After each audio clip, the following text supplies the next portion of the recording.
The Marcia Week Show. It's the Marcia Week Show.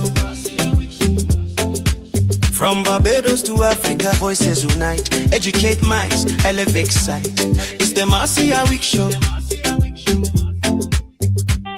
It's the Marcia Week Show. From Barbados to Africa, voices unite. Educate minds, elevate sight. It's the Marcia Week Show. Talk truth, build roots, stories unfold. Motivate change, mobilize is the mode, that's the MR code. Hey! We growing, we know it.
Of time and progress as we, the descendants, seek to continue building this nation.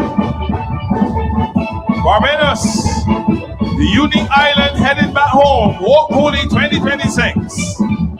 This is the Flow 5G Plus Grand Kadooman powered by TV8. And then the final section speaks about heading back home. Barbadians have relied on God for past 300 years to help punch above our way. And before God, the nation knows the resilience against the world's pressures will wane. And so in this section, in this portrayal, it represents all that we are today, what we have and what we desire.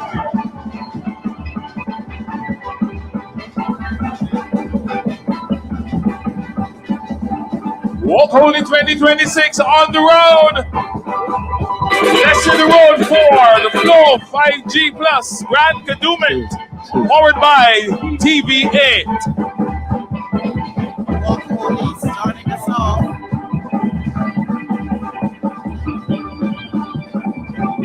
Walk Holy starting us off. Blessing the road as they go.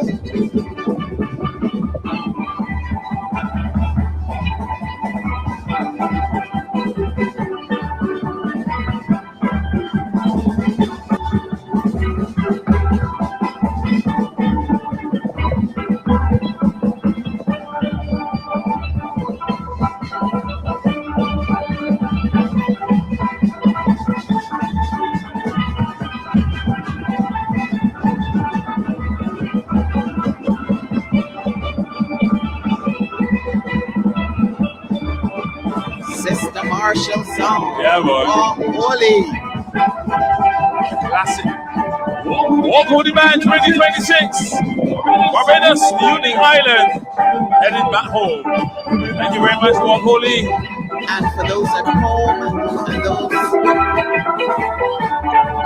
technology savvy, you can enjoy the color and the creativity and the energy because you can keep track of the bands live with the latest version of the Pearly app. Download Pearly for free from the App Store or Google Play, or you can update the app to the latest version. Then select events at the bottom of the screen and choose to do it. From there, you can follow participating bands as they move along the parade route. See how far away the next band is? Good night, Barbados. Good night. How is everybody doing? It is a wonderful, wonderful Monday, August the 10th. It is 7:08 p.m. and we are ready to roll. We are ready to rock and to roll. Tonight we have an interesting program lined up for you. Normally, you know, on Monday night, we have our health corner, then our legal corner, and then we have Dr. Derek Ali. We're doing it a little different tonight. There's no health corner tonight because we did something on Friday night, if you were watching. Yes, we were on with our health corner on Friday night. But tonight, we're going to have our legal corner very, very early at 7:15. You don't want to miss it. If you have joined and you have not yet shared, I'm going to kindly ask you to right now just like and share in your WhatsApp groups because our resident lawyer, Mr. Corey Beckles, none other. He is ready to come in and he has something prepared for us all. Tonight, I've got my book already and I'm ready to make notes. I missed class 2 weeks. We didn't have any legal corner 2 weeks. And so I'm excited to hear what is going to happen tonight. And then right after that, we are going back to the biggest circus from Barbados. How many of you enjoyed that show last night? So we're going back to that tonight, and we are going to be talking about all the different acts. All right. So we did Act 1 to 4. How many of you can tell me what was Act 1? What was Act 1? What was Act 2? What was Act 3? What was Act 4? Right in the comment section. Quickly. We don't have any time to waste, you all. So we're going to write that really quickly in the comment section.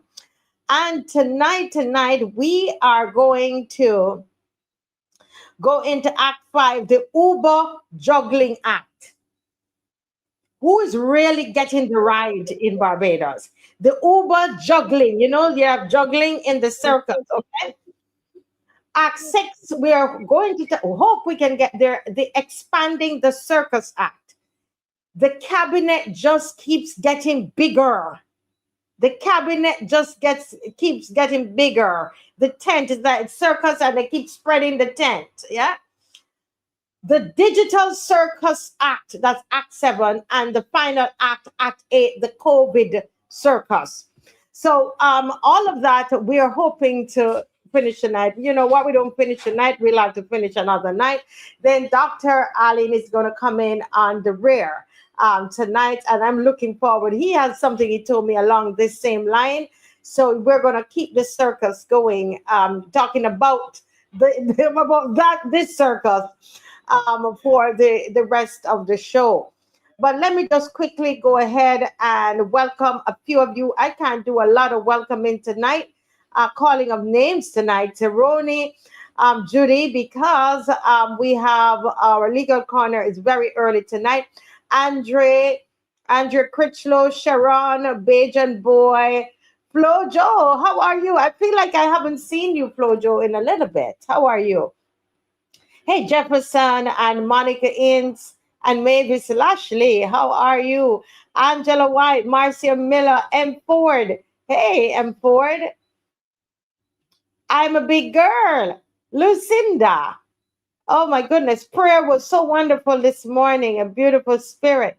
Hey, Carol, Lori, Bob, and guess what? Dave, can you do that quickly for me? We did not show Tiger's house. Tiger, outside of Tiger's house, someone went there. Actually, someone paid for a gardener to go there and to cut the grass. So they didn't just fix up this elderly man's home, but they went and they cut the grass. You can't see it very well in this picture, but it was very high, especially at the side and the back of his house. And they went there and cut it. And come on, let's give a hand to that viewer who did that. I'm telling you, you guys are an amazing, Wayne. They took care of this 80-year-old man and cleaned up his home, give him a new bed, and did over his whole home, new bed spread, and clean up the yard. And oh my God, that is awesome, viewers. Hey, Mavis, isn't that amazing? Sonia Perch, how you doing? Good night, good night. Hey, Judith and Clark. I made a mistake and said Judith and Clark that she went to Combermere, and she went to, what's it, Judith Ann? But don't let me make the mistake again. Is it a foundation? Don't let me make that mistake again. I don't have the notes in front of me. But I forgot to correct that, and then I was off for a week. But Judith Ann does not attend Combermere, and she wants to make that very clear, okay?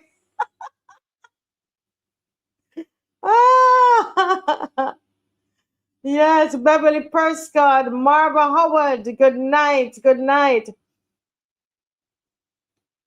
Yes. Oh, that is great. That is great. That is great. Yes, wonderful. I'm just making sure. Hi, Sherry Johnson. Wonderful. Yes, yes. It was good to see you at Walk Holy. Sherry was there, praising God on the way on the road, and that's awesome. And giving out care packages. That's awesome, Sherry. All right, folks. Well, we are going to get started right now, and tonight we're getting started with our legal corner tonight, and we have Mr. Corey Beckles with us, and he is going to start this class off tonight. Everybody ready? Are you ready? And here we go. Welcome, Mr. Beckles. It's been 2 weeks. Yes, good evening, everyone. It's been a while. Yes, it's good. It's really great to have you back. And every day, I encounter a lot of what you have been saying on the show every day. And I'm hoping to put some of what you have been teaching us in practice in my own life. So thank you so very, very much. You're welcome. Well, I'm just going to give you the platform, and only if I have a question I'm going to speak. So I'm just going to let you go. No problem. We'll get right into it. So this evening we're looking at the different types of wills, different types of last wills and testaments, and we already are familiar with the holographic will. And we know that the holographic will is a will that is written throughout or fully in the handwriting of what we call the testator or the testatrix. But there's some other wills that we have to be mindful of, because when we are planning to draft our wills or planning to go to an attorney to draft your will, you have to know the specific kind of will or type of will that suits your circumstances. So we have the holographic will, but we also have the joint will. We have a will called the mutual will, and we also have mirror wills. So holographic will, the joint will, mutual will, and we also have the mirror will. So when we look at we already looked at the holographic, so most persons are aware of what the holographic will is. Just a few things about the holographic will before we move forward. As we know, the holographic will written throughout in the handwriting of the testator or the testatrix, and you do not require all of the formalities. So the holographic will does not require all of the formalities of a normal will. So you don't necessarily need those two witnesses to be there to see you sign that will. But because the will is written in your handwriting, when your executor, your named executor, is going to probate that will, now they need to verify your handwriting. This is the issue with holographic wills. Before that will can be probated, the court, the registrar of the Supreme Court, must be satisfied that the person whose name is on that will, that is their handwriting. And the only way to verify that handwriting is through evidence of other things that were written in the handwriting of the deceased individual at that time. And you must confirm to the court that that is the handwriting of the testator or the testatrix. So that's one of the disadvantages, really, of doing a holographic will. It may be easier for individuals to do it. It is quick. But when you're looking to probate, or when your family or executor, as the case may be, is looking to probate that will, they may come up or meet certain obstacles that will prolong the probate of that specific will. So that is the holographic. So now we also have what we call the joint will. Now the joint will is one document, but this one document is signed by the testator, because it's normally done by spouses. So it is signed by both the husband and the wife. So a married couple, they're going to have one document, but both persons are going to sign that will. So you're going to have two names on the will on one document, and they are going to sign that will. But Marcia, even though it is one document that refers to two individuals, it is still treated as separate wills. And separate wills meaning you can, each individual really can revoke their will at any time.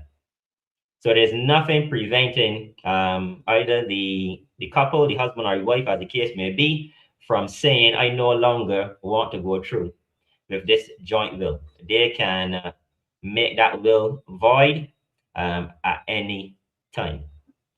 But it's treated as two separate wills.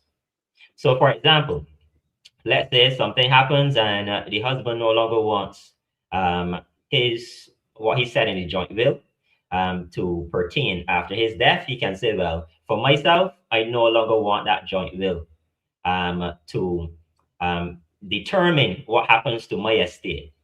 So he can make his own will, but he cannot affect for the wife. But the issue is that with joint wills, both individuals are basically saying the same thing. I want my property to go to my husband, or I want my property to go to our children. Both in the joint will, both persons are basically saying the same thing. They want the property owned by them to go to the same individual, right? But remember, that joint will can be severed at any time, right? So that's a joint will. Then we have the mutual will, right? So this mutual will now, we have two wills in agreed terms. Two wills. So there's two separate wills. The joint one is one will, but now the mutual will, they're two separate wills. They could be the same individuals, but they're going to have their own separate will. And the issue, or the main feature of the mutual will, is that there is a legal agreement in place. And there's a legal agreement in place between these two individuals that they will not change or alter their will. There's a legally binding agreement. So when we go back now to the joint will, there's no agreement in place with the joint will. So both parties can make their will void, can sever their will at any time. But now with the mutual will, now there is a separate legally binding agreement that there shall be no changes, no alterations, no revocation of what is contained in these wills called the mutual wills. But can I ask you a question there, Attorney No problem. Beckles?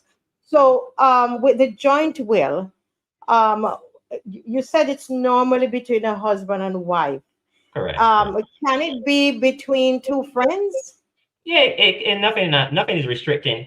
Nothing is restricting the category of relationship as Okay. relates to doing the will. As long as two persons, usually you will have a husband and wife in agreement with each other as to what is going to happen to their estate. But that doesn't Yes. limit two friends, as the case may be. They may have jointly owned property, or it may not even be married. They may be in a relationship and they acquired property together, and this is what they want to do as relates to the asset that they jointly own. So nothing is restricted. It's not restricted to married couples, not restricted to couples, romantic couples, as the case may be. It could be two individuals. But you don't normally see two individuals who are not necessarily in a relationship of some permanence. But it's possible. Okay. Right? So that's the joint will, the mutual will. As I said, the binding element in the agreement is that the will is in identical terms. The will is in identical terms. Will is in identical terms, and the agreement is that they're not going to change the terms of those wills. Right? That is important. Now, once the first person dies, without having broken the bargain, remember we have the binding agreement between two individuals. But once one individual dies, then they got something called a law of equity. And the law of equity holds the survivor to that agreement. So even though one person within the agreement has died, now because there was that agreement before the death of that individual, the survivor still has to carry out the wishes of That's the with the will. mutual will. With the Correct. So So yeah, go ahead. So that's with the mutual will, because you have that legal binding document there that says that the agreement must stay in place, right? No alteration. But what if one person, say it was a wife and husband who did the joint will, and one died before the other? I suspect that the will still stand up. Yeah, it will still stand. What will happen is that the survivor will carry out the wishes of the will. Of the joint will. Understood. Will, right? Because of that binding agreement. Yes, I see Judith and Clark. I don't want to take you up too much, but it's very interesting what she wrote here. She says she knows someone who left a holographic will. The lawyer revealed this to the spouse of the deceased at the graveside, the evening of the funeral, and said all other wills are null and void. Would that be correct? Well, all other wills, as long as the holographic will was the most recent will. But remember, with the holographic will, it still has to be declared to be the handwriting of the testator or the testatrix. So what we will have, it may not be the correct thing to say that all other wills are null and void, because you still have to confirm or verify that the handwriting that is in this document is the handwriting of the deceased, and that has to be confirmed through evidence. So I understand what was told to the family member, but it is still not the end of the story. You still have to confirm that that document is an authentic document as it relates to the handwriting of the deceased individual. Yes. Right. So the survivor now. The survivor, we're still talking about the mutual will. The survivor may make a new will. Remember, one person has died with these mutual wills. The survivor may make a new will, but the property that is the subject of the mutual wills still has to be given to the beneficiaries named, or the beneficiary named in those mutual wills. So you can't get away from giving the property to the individual that both parties agreed it would go to, right? So the mutual will really is a way to ensure that no matter what happens, the beneficiary named in those mutual wills receive the benefit of that deceased person's estate. So be very, very careful. If you want to do mutual wills, be very, very careful, because it has to be attached to a legally binding agreement. And once you agree to that, it's very difficult to get that agreement declared null and void. So that is a mutual will. So then I spoke about the mirror will, Marcia. And the mirror will really is a will that is identical. So we have two separate wills, but they are identical to each other. The difference between the mutual will and the mirror will is that in the mirror will, there is no legally binding agreement. No legally binding agreement. So if you remember what we said about the joint will, the joint will is one document that is referred to, or the law looks at that one document, or that solo document, as two separate wills. But then the mirror will is actually two separate wills, but there is no legally binding agreement that both parties have to stick to.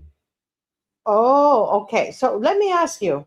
So with these identical wills, I keep thinking of two persons, because I hear the word joint and mutual and so on. Because but with, say, a mirror will could be with any number of people, 3, 4 persons. Well, usually with two, because to have a mirror will, you have, maybe look into the mirror. We have somebody else, our same feature, looking at us.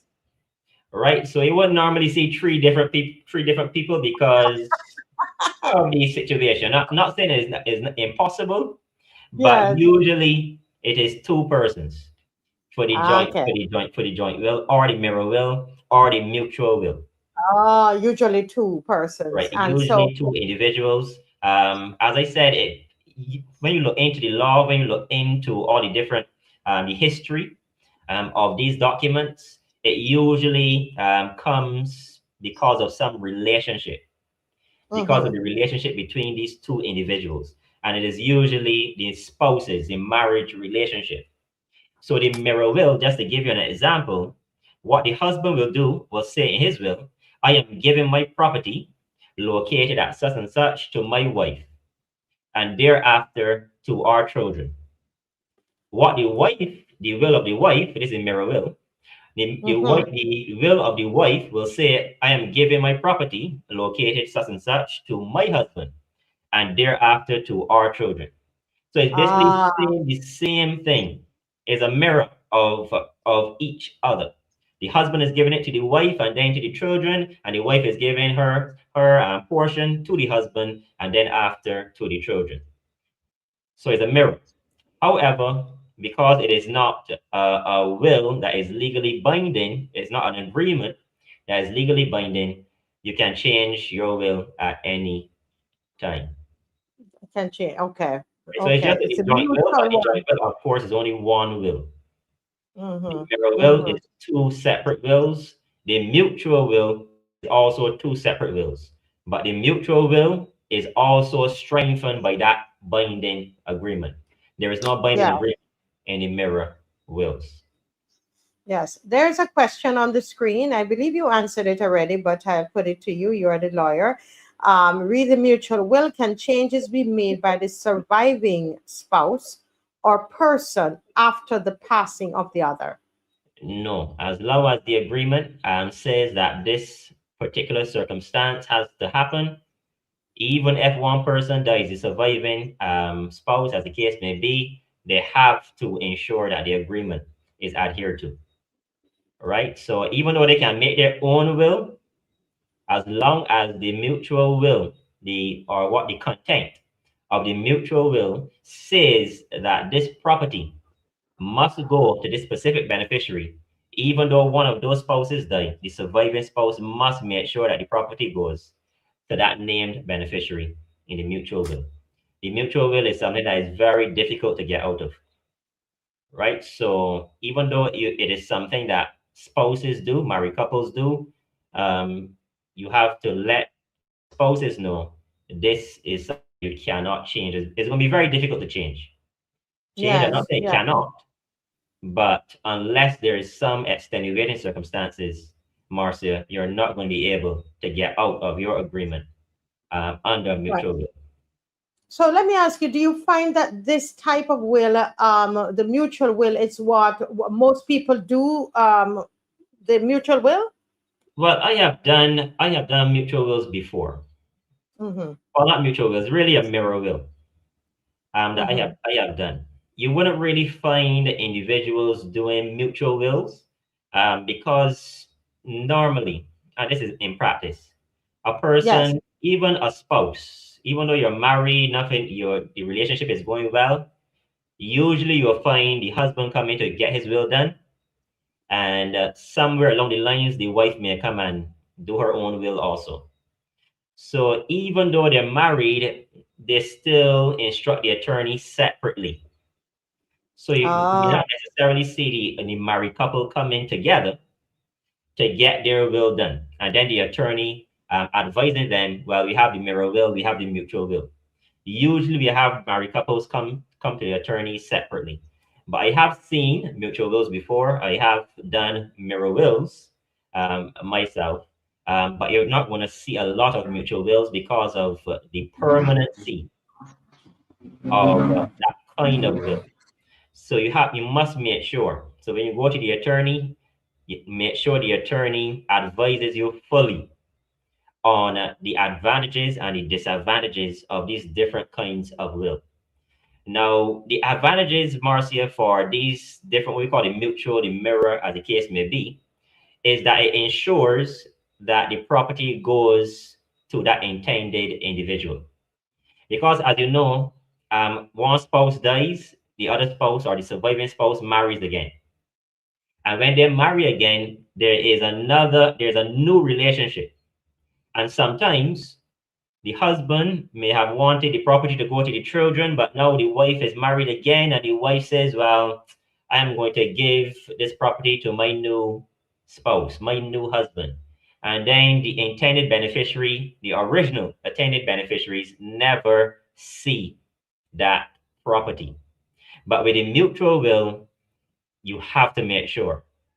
The mutual will ensures that your original beneficiaries receive your asset or receive your estate, even if one of the spouses die. So that is one of the advantages or one of the reasons why a couple, married couple as the case may be, may want to do a mutual will, because they want to ensure that no one comes in, no new individual comes in and receives the benefit from something that they really are not supposed to, or it was not intended for them to receive. So that really is the benefit of the mutual will. And also the mirror will, you will have the married couple. There's some married couples who want to do everything together. So they go to the attorney together and they get their wills done because they want, just in case the husband dies, it goes to the wife. If the wife dies first, it goes to the husband. So mirror wills, mutual wills, as the case may be, they ensure that the property passes in event of any death of any individual, it passes to the named beneficiaries. Right? Yes. Very good question. Could there be a joint holographic will? Never saw one, but if you can have a joint, what we call a normal will, I see no reason there not being a joint holographic will. So the answer is yes, but again, the disadvantage is that you have to prove handwriting. So you have to prove handwriting as relates to this holographic will. So you got to prove that both individuals who are named in this joint holographic will, that the handwriting that is in that document is the authentic or is the handwriting of those two individuals. Yes. Do you, in your practice, do you see a lot of holographic wills, or that was most in the past? Yeah, that is something that was done years ago. I have come across one or two holographic wills in these 15 years of practicing, right? But it is something that was normally done years ago in the 1980s, maybe early 90s. You had persons, and we have our grandparents, foreparents. They believed in writing, and they believed in keeping things close to their chest. So they may write their will. They would keep the holographic will, the written holographic will, in their valise or in their what we call a briefcase. We call it briefcase Yeah. now, but they keep it in the valise and they keep all their important documents there, and they may not even tell their children that it is there. But you don't see a lot of holographic wills now, for good reason, because we are at a stage in our development where we really don't. It is not necessary for persons to have a holographic will, because persons can go to the attorney, they can get their advice. There are some individuals who even go online, Marcia, and they may even go and download their own will. Now, I don't advise that. Even if you want to download or draft your own will, make sure that it is confirmed or verified that everything is done according to the law.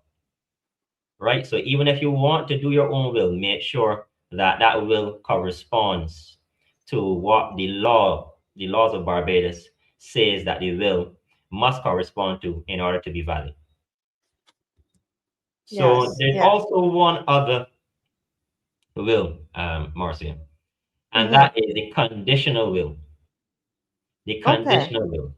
It is not something that you see a lot now, but years ago, you will find that there are certain wills that are conditional, or the provisions of the will are conditional. So I'm certain you would have heard about testators saying, well, unless my daughter marries by the age 21 or age 25, she's not going to inherit my estate.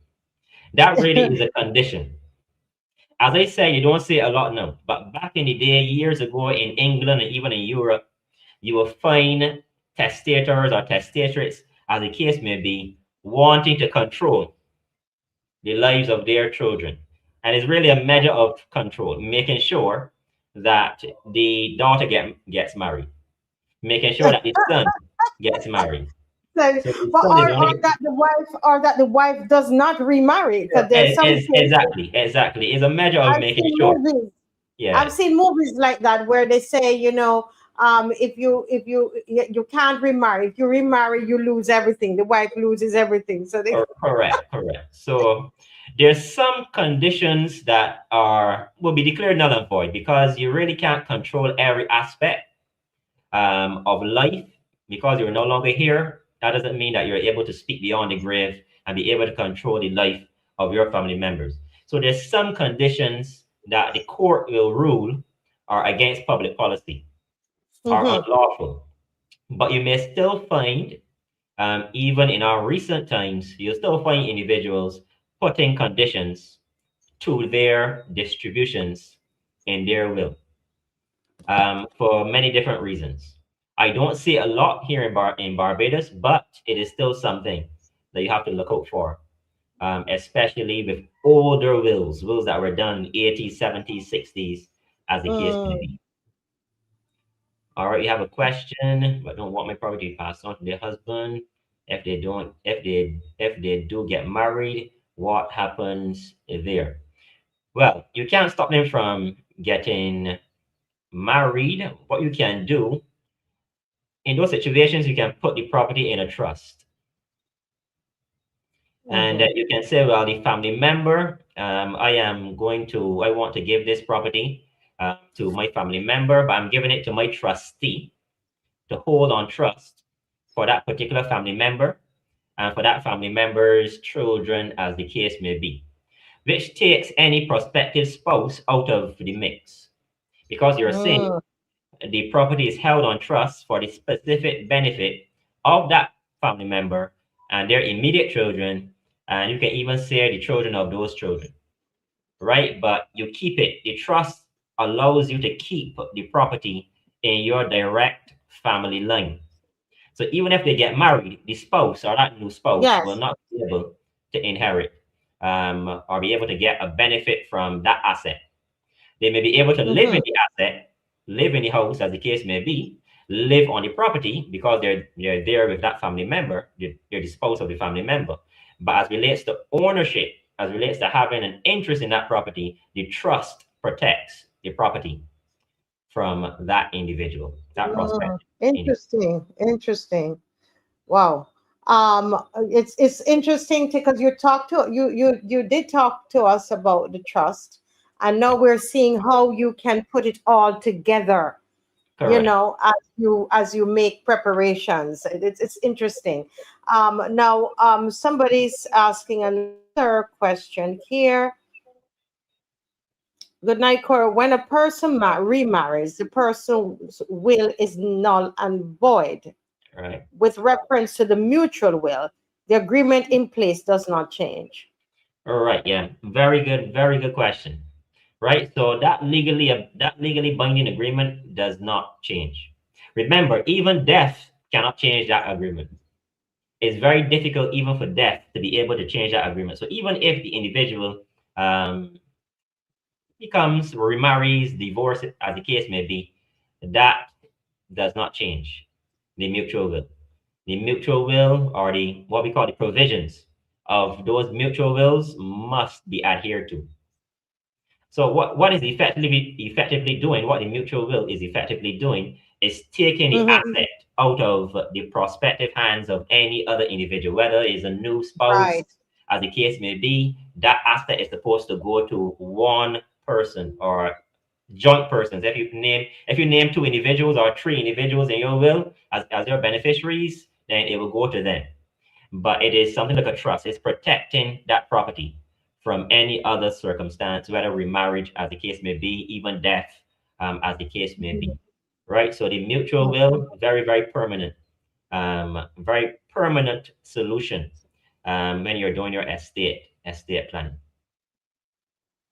Right? So what you have here really is, when you are speaking to your attorney, it's always best to let your attorney advise you about your options. So what I have done here tonight, Marcia, is just give individuals options, things for you to consider when you are making your will, because the will is a document, is a powerful document. And especially if you are in a relationship, a permanent relationship, whether marriage, as the case may be, you may have a common law spouse, you must be able to speak to that other individual, speak to your partner, let them know your plans.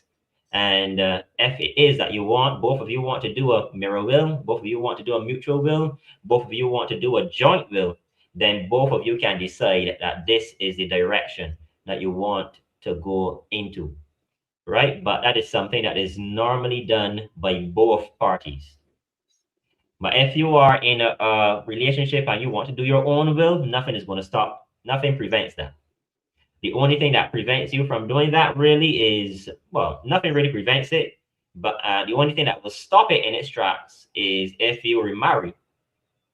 Because marriage makes a will null and void.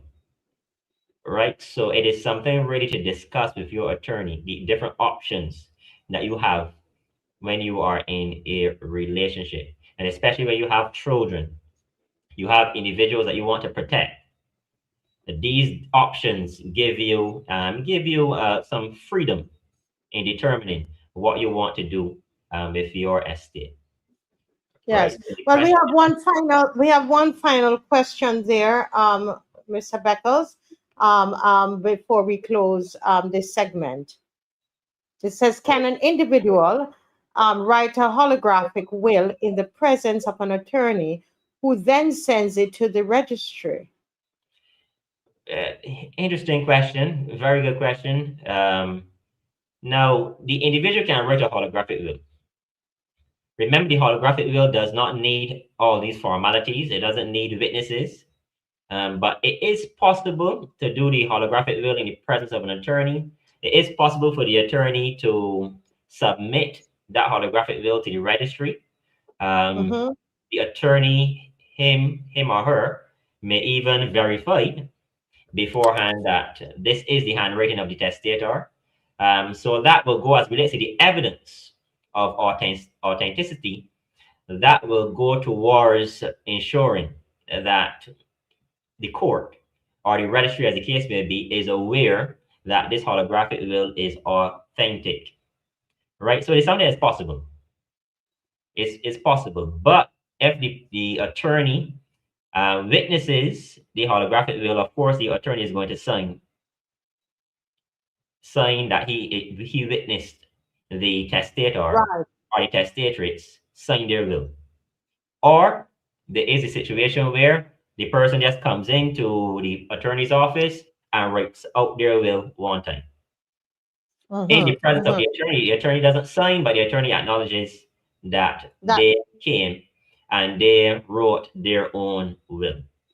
Right. So would that I don't know. I don't remember if you answered this part of it, but you remember that you said with the holographic will, you must prove the evidence is the handwriting. Okay. Correct. So if you did it in the presence of the attorney after your death, do you still have to do that? Right. So you still have to prove.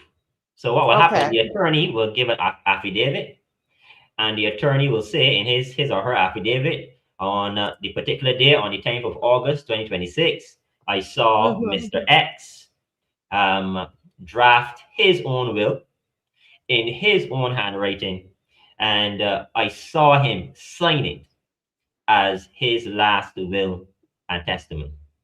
And once the attorney gives that affidavit, you have very good evidence that this document is this document contains the true handwriting of the testator or the testatrix. Yes. Wow. Quite interesting, guys. I don't know if everybody out there knew all of these wills here. And I was taking notes, holographic will, joint will, mutual will, mirror will, and that conditional will where you're trying to control your assets from your grave and control the people's lives from their graves. Well, thank you so much, Mr. Beckles. Anything else that you want to add tonight to this class? No problem. As we continue, I will speak some more about these different wills and how they relate to us as relates to our estate planning. But this is just the foundation, really. Knowing the options that are available to you, especially when you're in a relationship. Yes, sir. Thank you so very much. And it's always a real pleasure to have you say a big hello to your wife for us. God bless you. No problem. Thank you. Have a good evening. Yes, sir. Wonderful, wonderful, wonderful, guys. I love these sessions. I don't know about you. Give me a thumbs up. Give us some feedback. Are you enjoying these sessions? Do you learn from them? It's not all, controversial or anything like that, but it is just so informative. I didn't even know anything about a holographic will and all of these things. I didn't know what that was. And I learned that through the show. When that was mentioned a couple of weeks ago, and I'm sincerely learning a lot from this. Anybody else out there learning from this segments? Give me a thumbs up so that we know that we're providing. Oh yes, somebody says thank you, Attorney Beckles. Yes.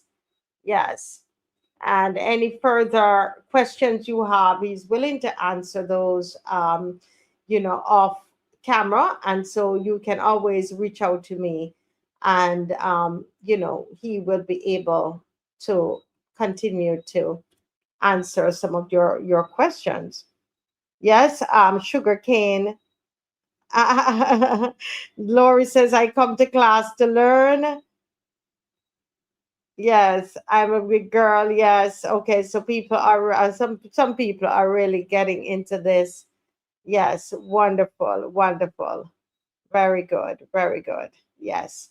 And come next week, Dr. Rolwick Hines is going to join us again with our health corner next week. But he gave way to us. We had a discussion this morning so we could get more into the circus, seeing that it is something current. And we would have done a health corner on Friday evening with Dr. Ferdinand Nichols, right? Yes, Colored says very interesting and informative. And somebody else, Zeng Entertainment Records, give us thumbs up. Great information. Did somebody learn a lot?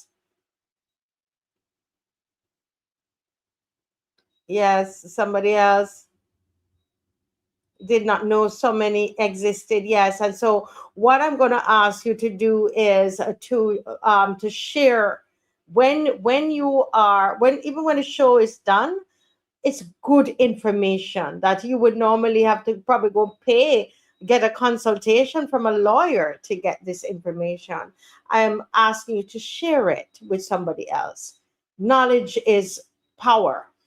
And, just share it. It's good to just share it with somebody. And I won't take anything from it. Put it in your church chat and let them know, listen, there's some good stuff here, right? Yeah, please do that. All right. Well, we are living here in Barbados, and we have a unique political situation that we are dealing with, where we have no opposition, no politically elected opposition in this country.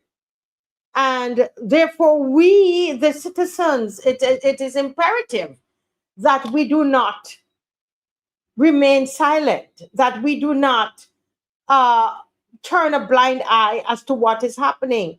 It's a lot that is happening, and a lot tend to happen over the crop over time. Whenever they're dangling some shiny thing to us, in front of us, then laws are passed and all kinds of decisions are made. And that is why a show like this is so important. And what we're about to do, for some people it's funny, but it's good to remember these things and to understand exactly the type of government that we are under. And so there are some of us who find that a lot of what is happening, see, I'm doing the hands again, we're ready for it's magic. Oops. You see me here and you see me and you don't see me again, right? It's this disappearing act, and it shines, the danglish thing shining over here. And while they're doing something under here, and it kind of feel a little circusy, right? So that's why we're talking about this circus that is happening in Barbados. If you're watching from another country, you might be thinking, what circus? What are they talking about? We see their prime minister and everything seems great. That too is part of the circus. So tonight, as I wait on the others to join me, we're going to go ahead and we are going to start. Can we do it together? Can you join with me and we do it together? We are going to go into Act 5. And remember, we were supposed to have been finished last night. I don't know what I was thinking, that we were going to finish all the 8 acts last night. And let me tell you, even when we Dr. Derek Allen is coming later to add to these acts, so you can't go anywhere. You can't go anywhere tonight. He's coming to add to these acts. But Act 5, we're talking about the Uber Juggling Act. The Uber Juggling Act. Again, have you ever been to a circus? Today, I was watching juggling on online as I was preparing, and how it is so important that they keep their eyes on the balls, right? They keep their eyes, it's usually with balls or any object. Some people do it with swords. And and you know that juggler is sometimes all 4, 5, 6, 7 balls they're moving around at the same time. Yeah, anybody ever been to a circus and the balls fall? The juggler is juggling the balls and the balls fall. Well, I can tell you at this circus in Barbados, the balls fall many times. Most of the times the balls fall. Even the real circus that was supposed to be happening right here in Barbados, it has been canceled. I don't know if it is permanent or temporary. Anybody there knows?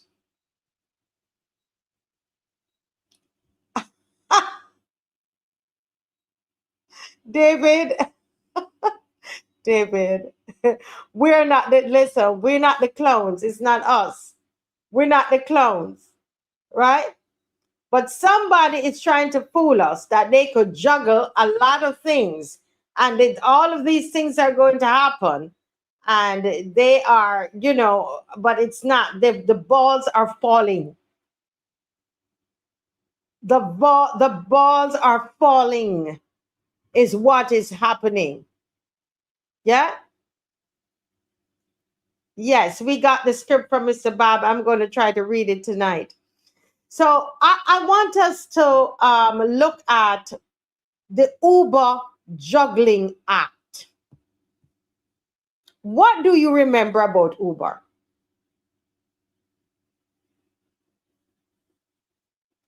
Do you remember that in 2025, when Uber was preparing to launch in Barbados, do you remember what the Prime Minister said? I'm going to put it up on the screen and let you and see if you remember what the Prime Minister said. Right? This is what we're talking about. And it's important to do this because if not, we get carried away. When there was a big hoopla, the taxi operators, the local taxi operators were very upset about Uber coming into Barbados. Prime Minister Mia Mottley publicly criticized Uber. And I am going to repeat what she said. And it's right there on the screen. She says, innovation is welcome, but disrespect is not. Innovation is welcomed, but disrespect is not.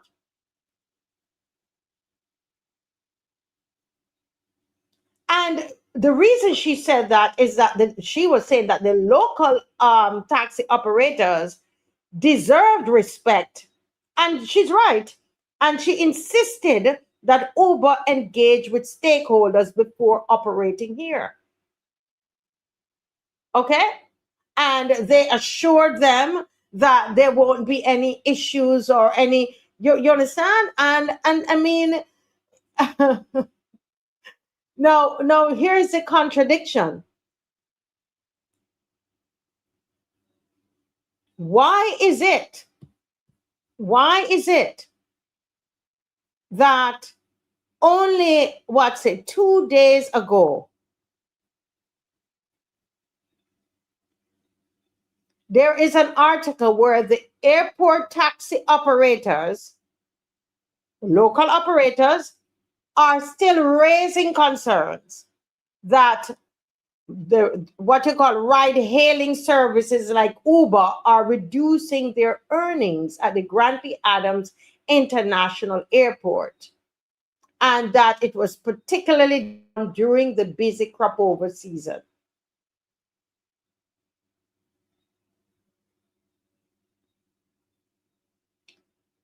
The question is, this big statement that was made by the Prime Minister, by this government, that the local taxi operators, they had nothing to worry about. And all the protests that they were protesting, well, they weren't really protesting, but they were writing. They were, you had the Rangate guy, Dave, give me his name again. You know, Dunksman, no, Dunksman, you know, he was speaking out against it, and people stopped because, hey, they came and said, hold it down. Right? The government was right to insist that traditional taxi operators should not be disrespected. So why do we have this article here, you know, where now they are saying that, listen, they're now taking bread out of our mouth. Somebody says, so right, we are the dumbfounded audience in this Bajan circus. And it's important to remember these things, right?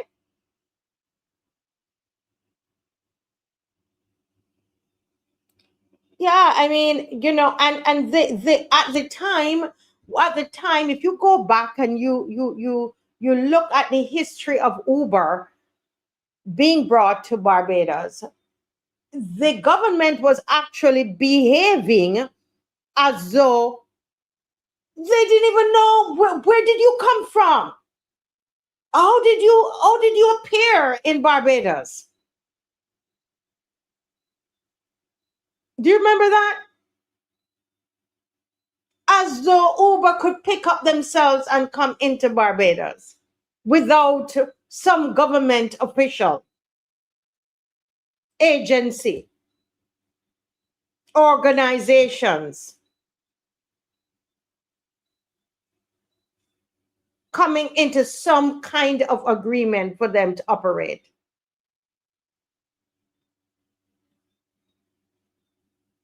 Yeah. So here it is. Innovation is welcome, but disrespect is not. That was before elections. And we told you all on here that it doesn't matter. Uber, this is what Uber has done in so many different countries. There's some countries Uber has been kicked out of. I don't need to go over all of that on the show. We spent quite a number of nights going, you know, sharing with you that information about Uber. And here it is again, as we've said on the show. So all of what she's saying here, guys, not real. Not real. The taxi operators are still complaining because what did we expect is going to happen in this small country?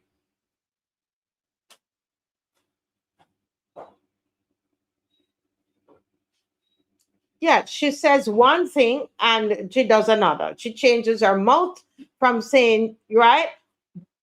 I agree with you, Square Four. And that is where that's at circus. The morning words and the evening words. We're given a lot of optics. You know, a lot of this. So that's what this is, a sparks flying. A big performance. Innovation is welcome, but disrespect is not. It's the same thing that happened with the IDB survey, where she got so upset with the Inter-American Development Bank, and how dare you bring that kind of thing to our children. And then we found out she's on the board. We found out that she sits on the board. And these are things we should not forget. We can't let it miss us.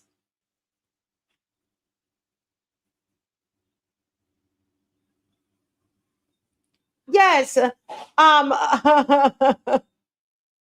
Yes. You probably need to call in, Miss, but it's a whole it's a call in Miss Corbin when it's time to call in, but it's a whole juggling. It's a juggling act, and all of it is and you're right. Remember, you know, as we talk about the Ministry of Education, there's so much, Miss Corbin, with that. because look at what's happening with common entrance right now. So that's one ball. And then they said that they were going to start these, what did they call these schools? The schools of excellence, college of excellence. Remind me. So that's another ball. You know what? I mean, you know, anybody that do juggling, I would like somebody to come and do some, you know, we do something live with somebody juggling, and you will see the different balls that these people are trying to juggle, right? So here in education, it's all kinds of things happening at the same time. Education reform, robotics. We're not going to have, you know, continuous assessment, no common entrance, all kinds of things happening. Lights, camera, action. A double-minded man. Oh Lord, I was David.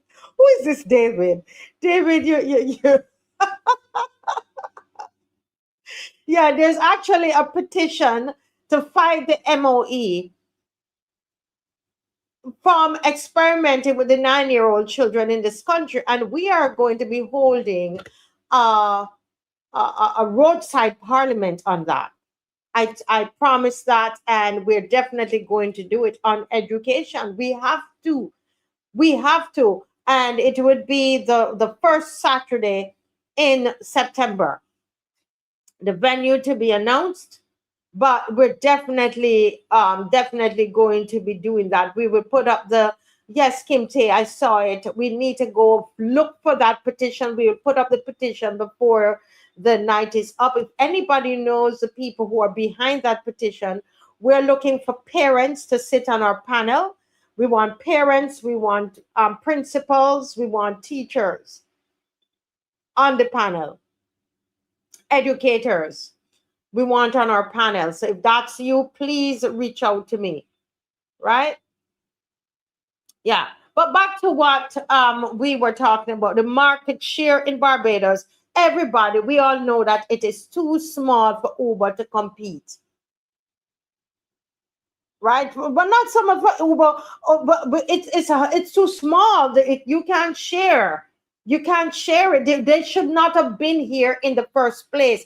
What the Prime Minister needed to do was to rescind whatever offer they made to Uber. That is what, and stop the theatrics.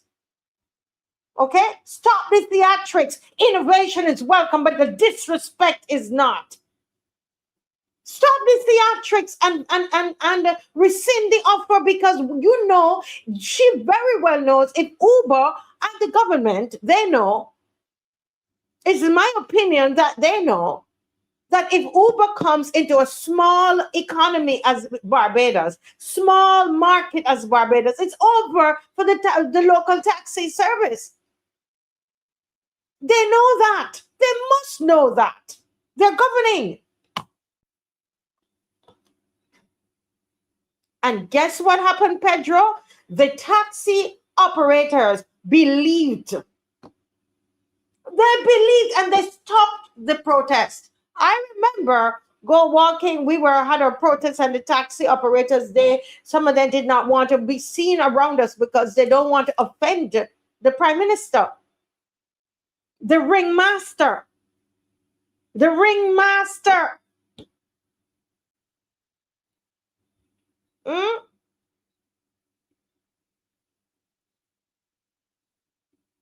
Yes.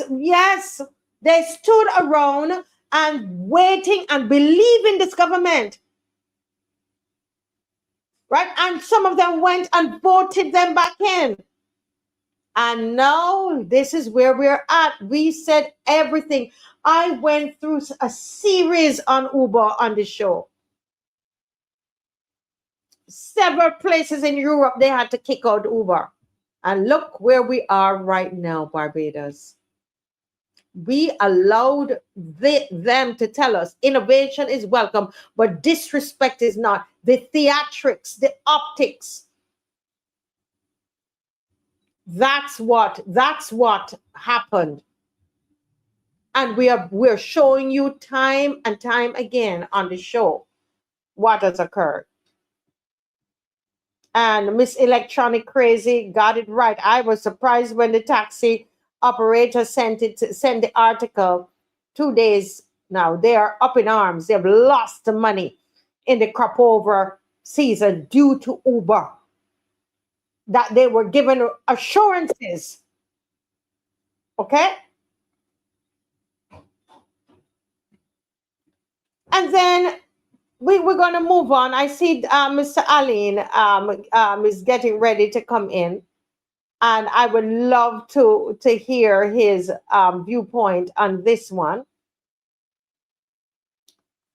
We're going to talk about the expanding circus, but I'm going to read some of your comments first. The cabinet just keeps getting bigger.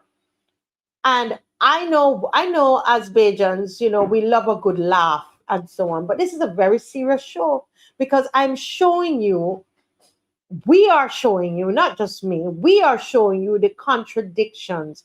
We're showing you the theatrics. We are showing you the plain lies. We could call it theatrics. We could call it all kinds of things, disappearing acts and the morning words and the evening words. They're lies. It's just lies, people. Now, this government that's in, the BLP government led by Mottley, campaigned. This is part of their campaign. They campaigned on small government, that they will have a small cabinet. You can't tell me that is not. So I was living here and I remembered they said that the Frondell Stewart administration, their cabinet was too large. We can't make these things up, people. You can't make it up. You believe that? And now look at the size of their cabinet. I can't even remember. Pedro or anybody out there, can you tell me, was it 17 members? How big was the Frondell Stewart cabinet?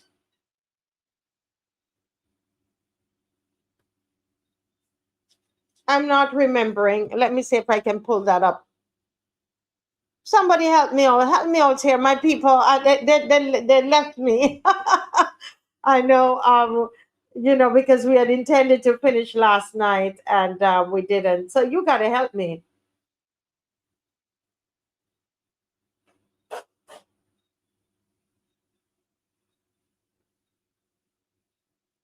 Oh, he was trying to get in. Oh, you hold a second. Give me a moment. I think I sent the wrong thing. Okay, just give me a moment.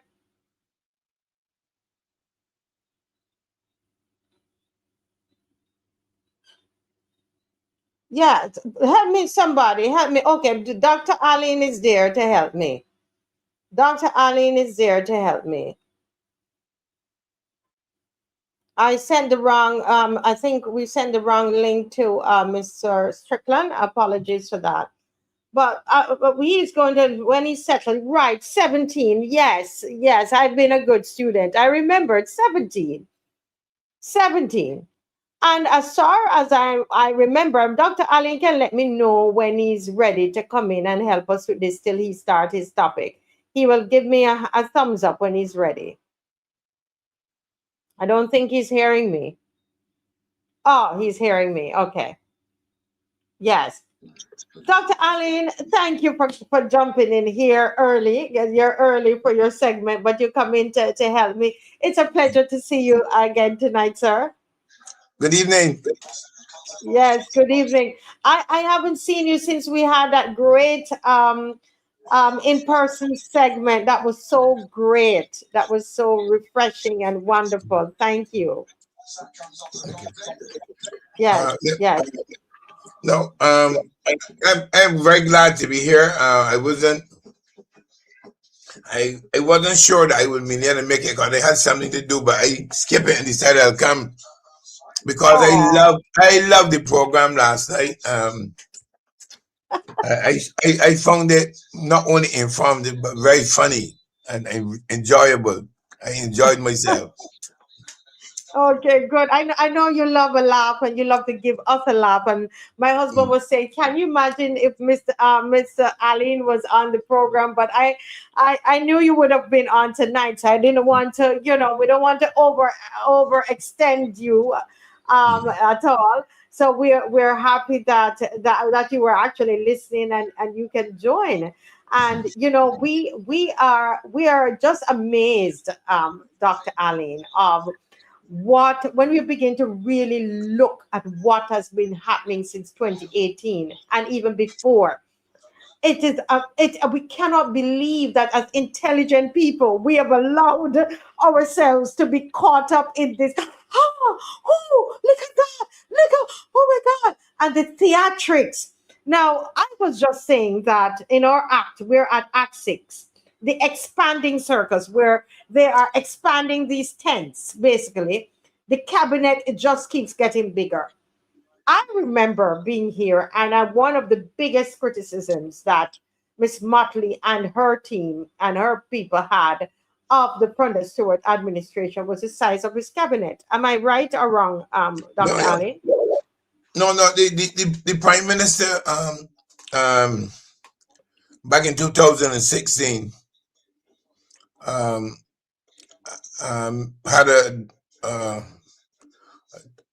made a statement on the precincts of Parliament that a country like Barbados, of Barbados' size, should not have a cabinet even as big as 16, 1-6, not 6 now, 1-6. 16, 1-6.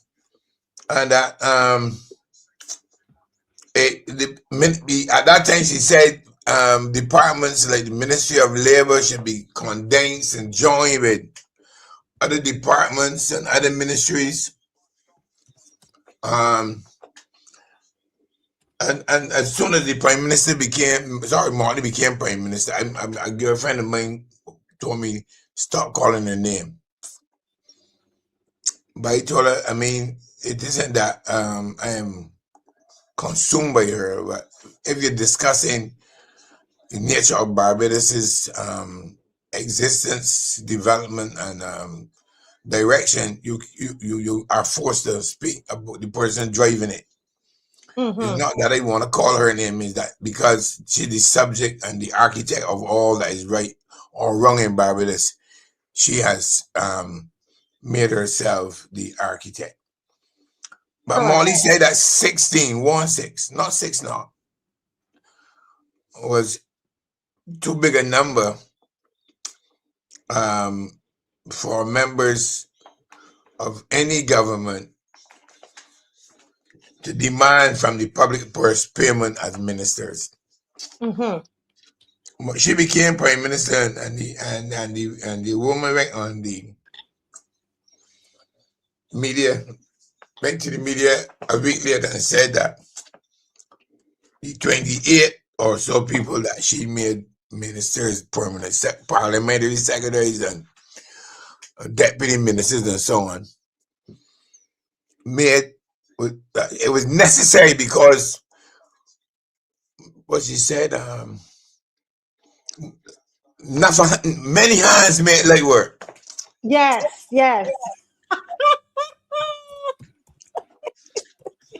But it got so bad that the Trevor Prescott, they can call his name, said that he went to Parliament. He turned about Parliament and found some man, a minister, that the only place he can come from is around the garrison. Not me, Trevor Prescott. Not me. Trevor is some man that he come from around the garrison, left the garrison and became a minister in the Motley government. I don't know which man, but Trevor Prescott said that on the floor of the house. Now, the thing I got, where he said, I love your theme of the circus. Mm-hmm. Because a circus is often a traveling band of merrymakers, of jesters, clowns, and actors with a script, and they produce a play, a performance Mm-hmm. for people's pleasure and enjoyment. And often the performance and the activities are not for about reality. It's about mythical thinking. It's about imagination and so on. So when I went to circuses that they had there on Brandon's, I think I guess he passed on, but I guess if he's still living, you call Mark Williams' name. He used to bring in circuses, and we used to have them there on where this bar van got its small business people. Okay. Now we had one there on the other side of the road where the government is now, or some company working with the government is storing boulders, working on the project in the fisheries department. We had circus there. We had circuses there. Okay. But as a little boy, I went to one in Queen's Park where I had a woman named Baby Thelma. A woman, they said she was like 300 or 400 pounds. And this was a spectacle. It was a spectacle. And that's my first memory of a circus was at Queen's Park with Baby Thelma. I don't know if Miss Motley now has replaced Baby Thelma. I do not know. Lord. I do not know. But you imagine that the great, revered national hero was having a funeral. And every day you look in the papers, you saw that there was a site visit to organize a funeral for Sir Garfield. Every day, Monday, Tuesday, site visit. And the circus comes to Barbados, and the starting date is postponed because there is no water. Actually, they had a show. They had one night show. Oh? Yes, it's actually started and then stopped. Oh, I didn't know that. Oh, I might be mistaken. Somebody would have to tell me, but I know I saw people. Yeah, people were posting that they were there. So you mean that the actually had a circus on a location without water? They actually, and you can, again, viewers, correct me. Yes, somebody said my friend went. I saw the pictures. And people were in the audience. I seen Mr. Strickland there. Let me bring him in because he was supposed to come in early. So we'll just all be here together. Good night, Mr. Strickland. Good night, Marcia. Hey, Strickland, how you, man? I'm pretty good. We going back, man. He just saying he's a good one. He's a hard-working public officer. Very hard-working. Listen, and knowledgeable. And you were a good chair, and you were a very good chairman. Thank you. How you, man? Good to hear you. I'm pretty good. Yeah. Right. But I didn't know they had a show. Yes, they had a show. And because somebody said they went, and somebody they actually had a show. There were children there, and they had a show, and then it had to be canceled. We don't know if it's a temporary cancellation or it's permanent. I hear it's supposed to go to the botanical gardens. But the botanical gardens don't have any toilets, or I guess they're gonna have to bring in all of that. Well, you know that when you call this government a circus government, people used to laugh. But I think the right to laugh, because this ever can't even get circus right.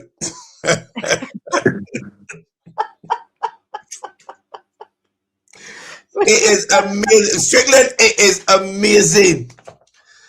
I mean, I saw the posters as I drive across Barbados on the highway and thing, Mexico, something, and a lot of ads.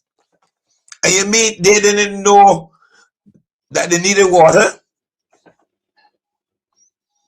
Are you telling me that the circus people and the government that giving them permission did not know that there was no water on the site? Are you actually saying that? I really can't believe that. But the question is, okay, but the question is, were they granted permission to open, or they just came, set up, and opened? But my position is the boss lady said that all big works must come through her. All big works gotta go through the big woman. So the circus must have had permission from the big woman for them to go and even bring in a circus. And what you want to know now, this circus got lions and tigers and elephants. I wonder if they got them, because they know when a circus came, maybe used to say, for people like me at my age group, when we were young and a circus came, we saw an elephant or a tiger or a giraffe for the first time. So if the circus is in Barbados, where are these things being stored? Probably, go ahead, mister. Go ahead, okay. Mister. I passed there on Saturday. I passed there on more than one occasion prior, but definitely I passed there on Saturday. And therefore, at no time did I see any animals in the vicinity. And if there were animals as part of the circus, you would have had to have seen them somewhere in the vicinity of the tents and so forth. So there are no animals walking around housed in any enclosure on that site. So I hardly doubt that there will be animals as part of this circus. Well, I mean, the truth is, they don't got to bring animals, because they got Motley and her team. They can carry them up there. Them can carry them, because these going to be a pack of circus clowns that we dealing with. Figuratively speaking, continue. Yes, I mean, what else are they going to get wrong? What else are they going to get wrong? Oh my God!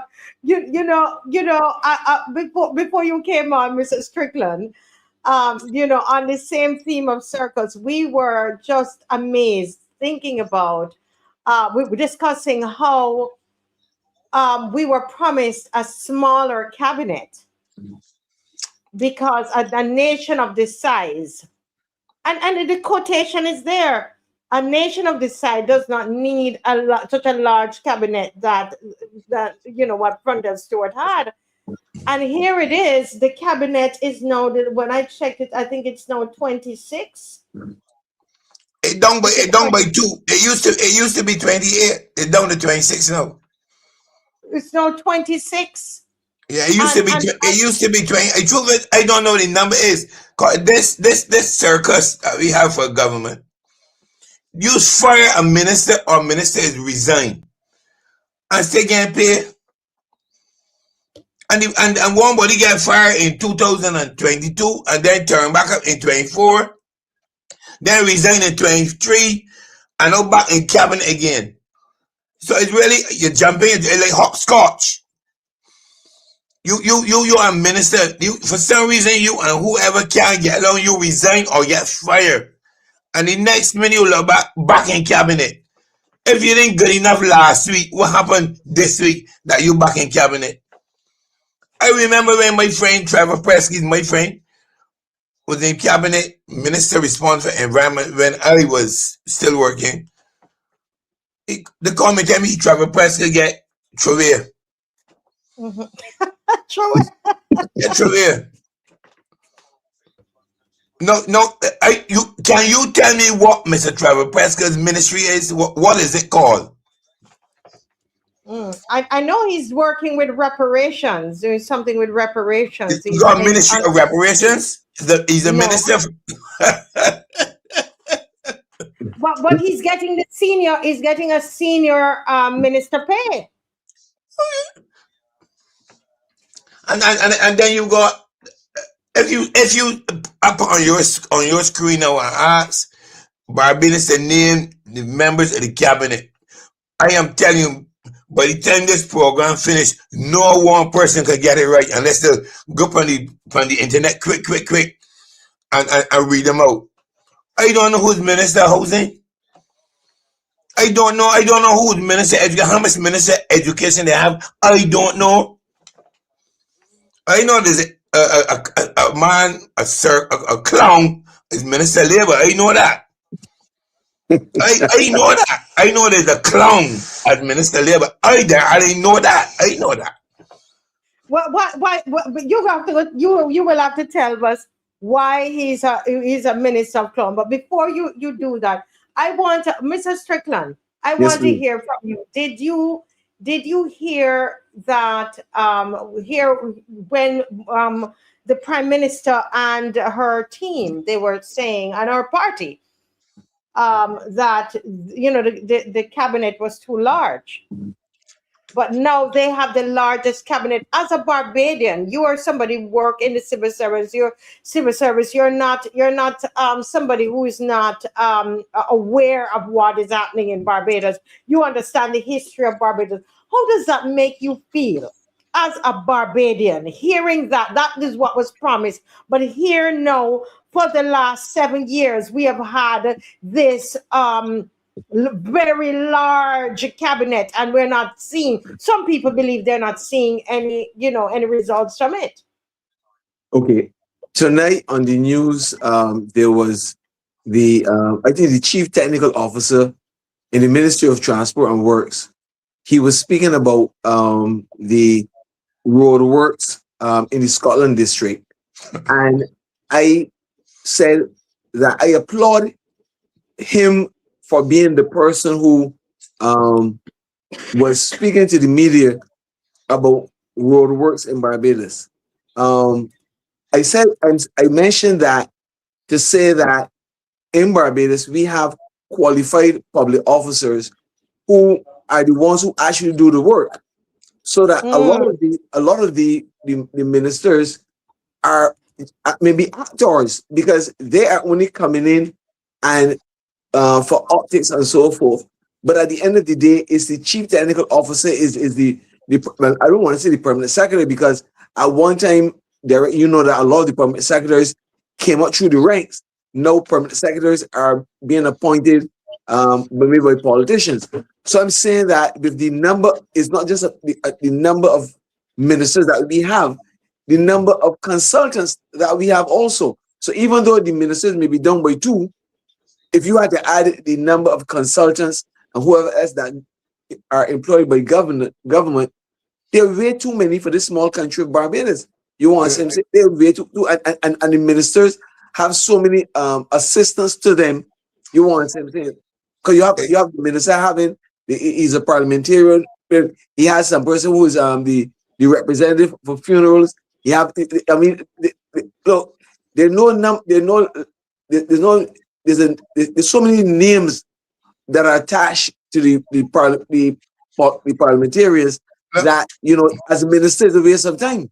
I have on good authority that in 2024 that the appointment of members of the cabinet was delayed by 5 hours because one of the members of the Barbados Labour Party had been given some promise, and the way to solve it was to make this MP a senior minister. So, in other words, to get him to behave, he was granted the status of senior minister. So to become MP and not MP, sorry, to become a minister, it's not about the need to manage a portfolio because you have leadership skills, administration skills, and so on. It's to keep you quiet. So a position of senior minister is created, and the person is granted the pay of deputy prime minister. So as the government's image, or the prime minister's image appears to be intact. So the cabinet is stalled. Upon the cabinet is stalled. The swearing ceremony is stalled for hours. So that and the way to solve the impasse is to make a man a senior minister. And then 3 years pass, and the same individual is not responsible for anything. I double do good. He was responsible for doing nothing.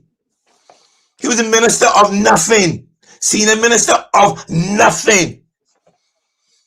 And Barbadians now behaving like parts of the circus, they're remaining dumb and accepting whatever this government does. They accept. This is I am not being sacrilegious or anything, but God let this circus thing happen, so that we have a comparison of a circus government and its behavior. This thing ain't happening by accident. Barbadians are now given an example of how bad it is that this pack of clowns can't even get permission for a circus to right. Town planning. The minister in the prime minister's office is responsible for these kind of matters. The truth is, she may not be asked, because once crop over the then she may take off. Remember, and that may have been the problem, because there's not one among this crowd that can go and stamp anything. And the reason why so many things are late and not agreed on or delayed and so on is because it's sitting down in file 30 on her desk waiting for her attention, and she off gallivanting. And you know, the thing is that Barbadians become so consumed by this image of this. You know, the motley group with only one T is a rare, a cascade and a kaleidoscope of images. And that's what motley means, a group of people of different sorts pulled together. So in some ways, a motley team. This is a real motley team of individuals without any substance, just pulled together as a charade. And this circus confusion replicates their governance of Barbados. This is a prime example of a government lost in its direction, lost in where it's taken Barbados. You know, Mr. Strickland, Dr. Allen, I love this show. I learned from it. I had no idea, pardon my ignorance, that Motley spelled with one T. Can I read? I don't know, Mr. Strickland. I'm sure you probably knew, but I didn't. The motley team or the motley crew means a diverse, mismatched group of people with different backgrounds, appearances, or skills who do not seem to fit together. It's an actual thing. Please don't laugh. Mr. Strickland, you knew this? Yes, I okay. I'm a Bayesian, and for many years, that at school you hear it's a motley crew. That's something that you would have heard we would have heard in growing up. Through even though her surname is Motley, I don't think that anyone associated her family with a motley crew. But now, when you look at what is happening, You want what I'm saying? It is manifesting itself to some extent within the operation of government, because the last election, maybe we had our last election, and ministers were appointed. Duguid was not given a ministry, and there was a lot of backlash from members of his constituency towards the fact that he was not given a ministry. I knew that was not going to remain very long. So shortly afterwards, he was given a senior minister position. So from zero. So what you said, Derek, happened in 2024, happened again, during after the last general election, and therefore it is really sad that the tail very often wags the dog. A circus is supposed to got clowns, jesters, actors, performers. And this whole episode we have now, where everything from Mexico, is not an accident. The master said, look, let me give Barbadians a direct replica of what is happening in Barbados. And you got a man, some man in Suarez, telling Barbados that he's gonna have international attractions. Well, we know he got Mottley, he got Blackman, he ain't gonna bring the elephants, he ain't gonna go bring the monkeys, he ain't gonna go bring the tigers. Just get them wherever he having it and parade them. Just parade them. Listen, Derek, you are something else. Whenever you come on, it's a laugh. Listen, I listen, but seriously, I just give me this moment here. I did English and all of that, but I never heard of the Motley team or Motley crew. Means I have it on the screen here. A diverse, mismatched group of people with different backgrounds, appearances, or skills who do not seem to fit together. They are often viewed as unorganized. Look, listen, I walk around Barbados and people say the opposition parties, especially the DLP, got to get self right. We want to go, the DLP and the other opposition parties got to get together and get themselves right. And I just always say to Barbados who made that comment to me. The last election, the Democratic Labour Party, for whatever people wanted to say, offered 30 candidates. And I'm saying that I met all of them. I know all 30 of them. I know some other people from the other parties. And I'm saying the opposition's candidates presented people with qualifications, skills, experience, and so on. That the government party couldn't match. But Barbadians voted for them. And I said to myself, it is no problem. But I want Barbadians to understand something. Miss Molly has, from the time she became Prime Minister with that 30-love victory, determined that there will be no opposition to her party. No opposition to her rule. First thing, she gets all $300,000 that the taxpayers provide for political parties. She's been in office for 8 years, and she had 8 years of $300,000 of taxpayers' money to run her political party. Then Ms. Molly decides that every other year there must be an election, because the opposition parties can't get enough resources to even fight a by-election. It costs about $50,000 minimum to run a decent program for a by-election. And then even the Democratic Party to find $30,000 after 2018 is a difficult proposition. And Mr. Molly understands that. So all this grumbling you hear now about the by-election coming in Christchurch West and one maybe in St. Lucie and all that, Mr. Molly will pick a constituency that has been predominantly led by the Barbados Labour Party and run a by-election. Because what they do is weaken the opposition forces again by forcing them to find money that they don't have. When she already have at her disposal $300,000, and then as the government in office, I'm sure that these merchants and these agreements and these PPPs that she runs, she has no shortage of funding. So for any opposition party to emerge to challenge her is a major challenge. It's a major challenge. So if you want it, it's book Motley. She's a Motley in the sense that she like grandfather.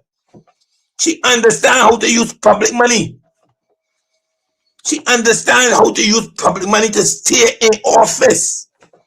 Not to do nothing to develop Barbados or move Barbados forward. It is to stay in office. So all opposition to Motley is dealt with by Motley and her team, that Motley group, who seem not to fit together, but they have one common purpose, is to sit behind Motley, cream off everything, and benefit.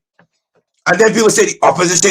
It's not the opposition, it's that the government has become all overpowering, consuming, and dictatorial, and use taxpayers' money to keep Motley in office. Motley does not bring any more skills to government than Marcia. She can't touch you. I ain't gonna talk with Strickland. He's a bright man, but a good public servant for years. Anybody knows Strickland's national tell you he was exceptionally diligent, organized. Not Motley never has been. But you got taxpayers' money that you could take him and hire consultant A, consultant B, influencer A, influencer B, consultancy to come Akis.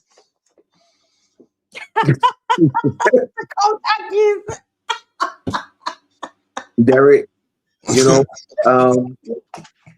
Marcia, what Derek just said, whether individuals want to accept it or not, it is the truth. I said before, when the government won 30 Love, I said to some person, the DLP will never win government again in Barbados, because the money that is necessary, and not just the money that is necessary, the mindset, unfortunately, for so many Barbadians, for handouts, and I'm always frank, for handouts, they are prepared to accept anything, no matter how small, for their vote. The DLP, no matter who they bring, they're gonna have difficulty winning. Strickland, let me pick St. John. Let's pick St. John. You got mind that he's minister responsible youth affairs. The government of Barbados under Motley, she was Minister of Education and Youth Affairs. Hired some people called youth commissioners without the requisite qualifications to come into the ministry. And the Commonwealth Youth Program agreed with the government of Barbados and provided, I used to coordinate one of the Commonwealth Youth Program diploma courses and certificate courses. I used to do it. And that boy couldn't pass. The Griffith Queen couldn't pass. And he became minister. And he beats Ralph Thorne.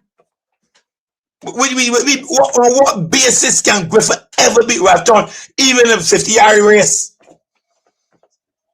And Barbadians don't understand what is going wrong in Barbados. It's not the opposition parties.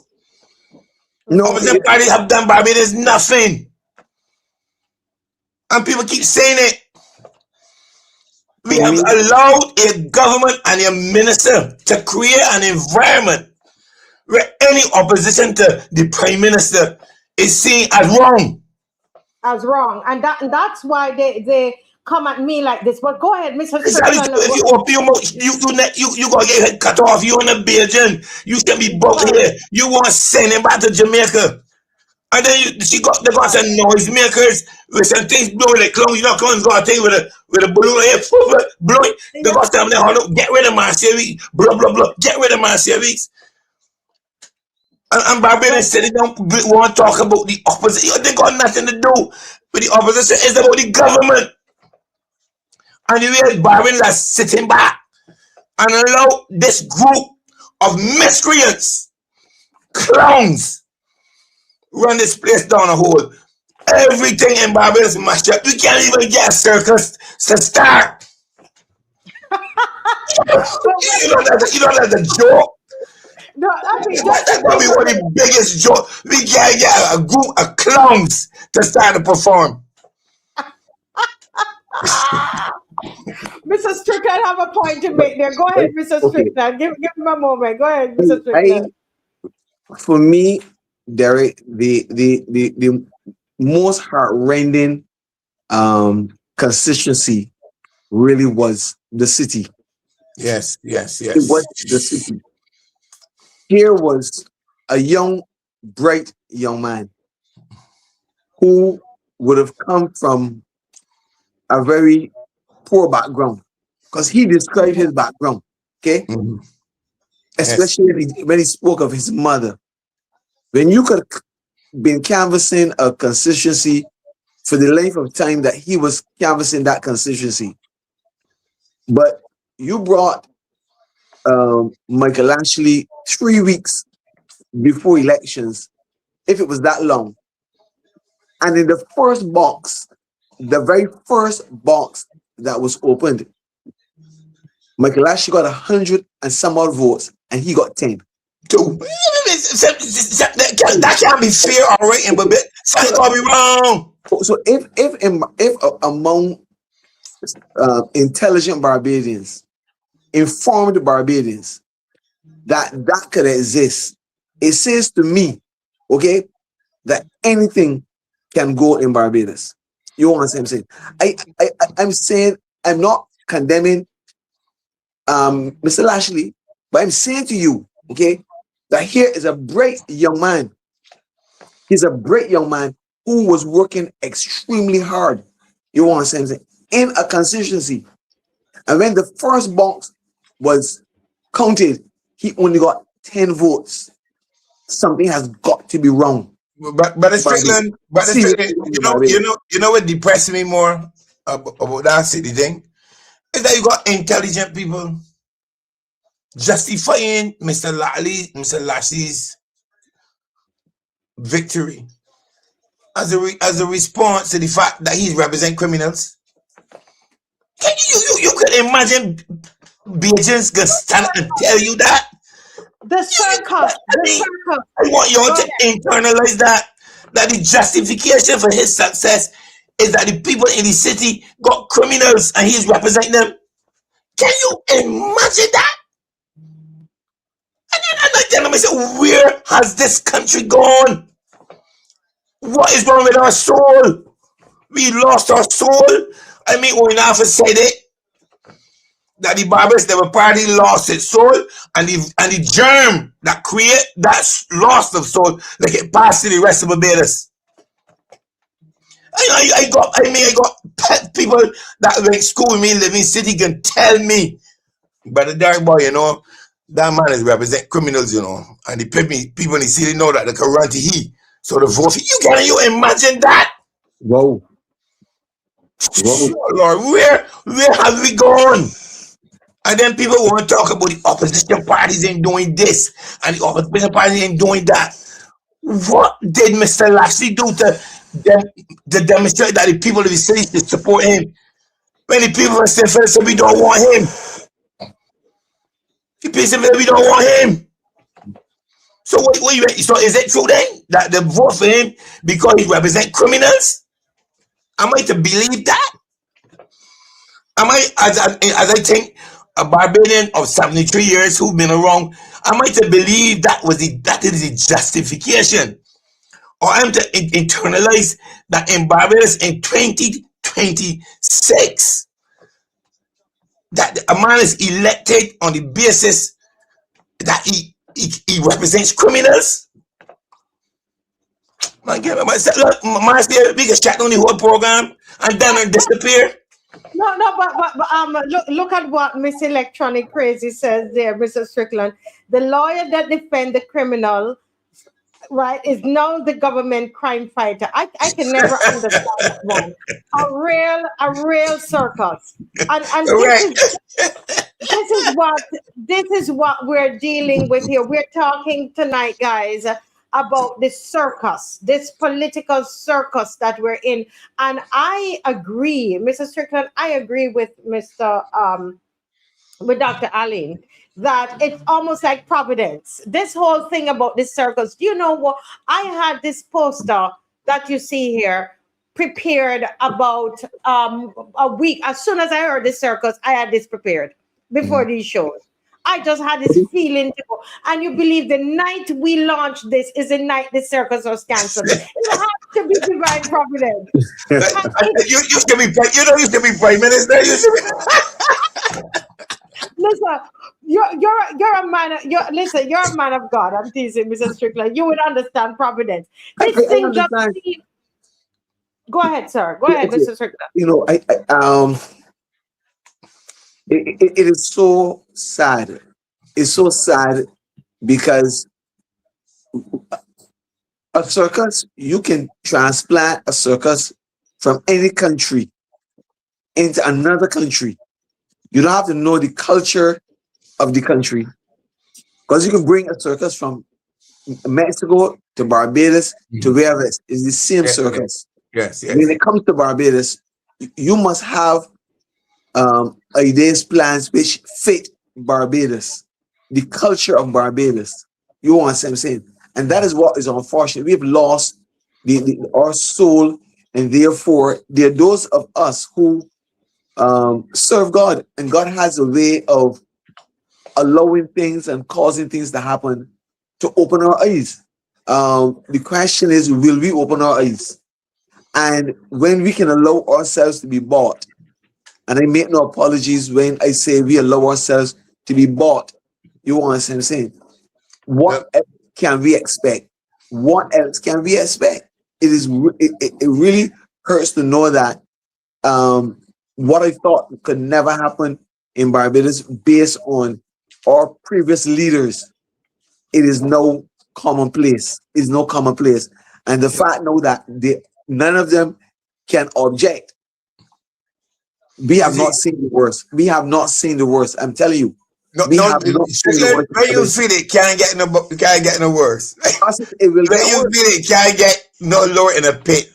Whenever you feel that you reach the bottom, this motley crowd finds a way to tell me, well, we're gonna be stupid. They find a new law to take this country to. So the people that the circus must see now come from, I don't know where it come from, must see laughing. Where the circus now come from, the people they're gonna be laughing. That motley crowd out there, you can't get a circus star. Can't get a group of people coming to do acts of magic. I would like them to do a disappearing act and let money disappear. Yeah, why do? I would be grateful if the circus could do that. But I just want to share a little thing before you forget. I heard on your show last night, Marcia, you were raising the issue that this whole question about circus. And you were making the point of some lady that has not been paid for a long time. And I got a phone call today. There are quite a number of people that have not been paid. Right. I got a phone call today, and the person asked me to mention it, so I want to mention it before I forget. Yeah. No, the great Sir Gaffey was just put to rest. You know, to have people and teams that participated in the Sir Gaffey Sobers cricket tournament from 2025 who have not been paid. No. You know, they call the group of the people together a week before the tournament started, 2026, and promised to pay them for 2025. And the tournament finished, and the people still didn't get paid. I want to call me today and ask me to say that. I don't doubt them. Why we there lauding Sir Gary a tournament in his honor? You have people out there grumbling that they may get paid. So when you spoke yesterday, a lady called me today, a gentleman called me today and tell me, mention it on the program and let them come out and explain why these people have not been paid.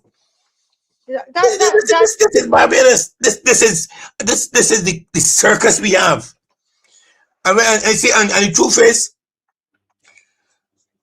the circus is about acts and acting. It's about act and acting. And in the public service now, we have so many people acting, Strickland.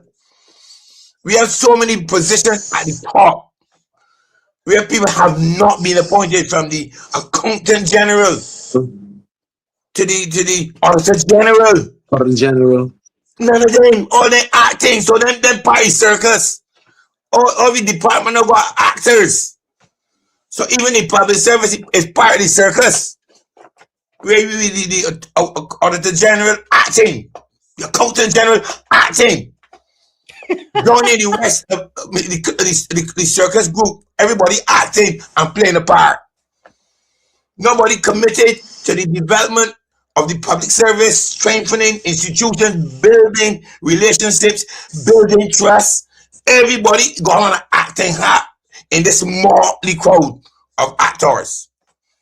That is Barbados 2026. And when you come out and you say those things, people say don't like Motley. I ain't here to like nobody. I'm here to speak about the future of Barbados and Barbadians, and to ask the actors to at least pause a minute from the script of embellishing nothing and do the work. And listen, Strickland, I don't like to talk about urban. I was director. I know as a member, and yes, we don't want getting to discuss what happened in the department. But they moved national insurance from a public service entity and put it under an act to make it a statutory corporation. Everybody acting. I am not aware that, because I think that most persons were appointed as soon as they signed over to the board. I mean appointed. I mean you got a fixed term contract. You're not a public servant anymore. You have a fixed term contract. You're appointed for 2 years or 3 years or whatever the term is. Well, yes. I understand where you're coming from. I understand where you're coming from. When they joined the public service and they became a level officer, it was working till they get promoted senior, then to deputy chief, then to chief. You going in these offices, everybody, you got 3 years or 2 years, and you head of your department is appointed on 3 years. So you coming up to the service, you can never become chief. So you acting. That's not a clown, we're not a circus. The public service is a circus. And you were saying something, Mr. Strickland. But not only that, they have moved the statutory corporations, whereby for national insurance purposes, they are now regular employees, like individuals like Kia Shepherd, so that their contract of tenure was changed without the unions saying anything. Not a word. Unfortunately, some don't even know at this present moment that, because they are still, as it were, appointed. But for national insurance purposes, they do not realize that they don't have the kind of guarantees like 21 days sick leave. Then it can be extended up to 1 year, and then 18 months. They don't know that does not exist for them. I think the last governing department that went that direction was BRA. You want something, so that as you were saying, Derek, that because of these fixed term contracts, we remember when you would get a letter until further notice. Until further notice will be up until when you retire or when you die. You want same saying. And there was the comfort in knowing that your your position was guaranteed. Not no. You want same saying. Especially when you look at principles. That's the one that hurt me most of all. Because how can you a person has worked so many years in the teaching profession, maybe 30, 40 years, and then you're going to put that person as a principal on contract? That is madness. That's utter madness. How can that principal lead a school not knowing whether they're going to be working in the next 2 years or not, or next year or so, when your contract ends, and they will bring maybe some person outside of the teaching profession to become a principal, because their argument will be that a principal does not necessarily have to be a teacher. That principal can be, once that person is an administrator, and that's what we don't understand. They can determine that based on the interview process that you need to have a degree in management, and therefore that individual will not retain their position of principal simply because they are not an administrator. Maybe a fantastic teacher, prayer, but not an administrator, and they can lose. And that's what is happening with these interviews with principals. And then we have principals, you're moving around like draftsmen, like testmen. I mean, 1 minute they're here, next minute they're somewhere else. It's so unfortunate. Look, I wrote an article and sent it to the media, and they don't print it, but at least it get across social media. And it raised objection back in, I think it was 2022 or so, when the chief agricultural officer was appointed on contract.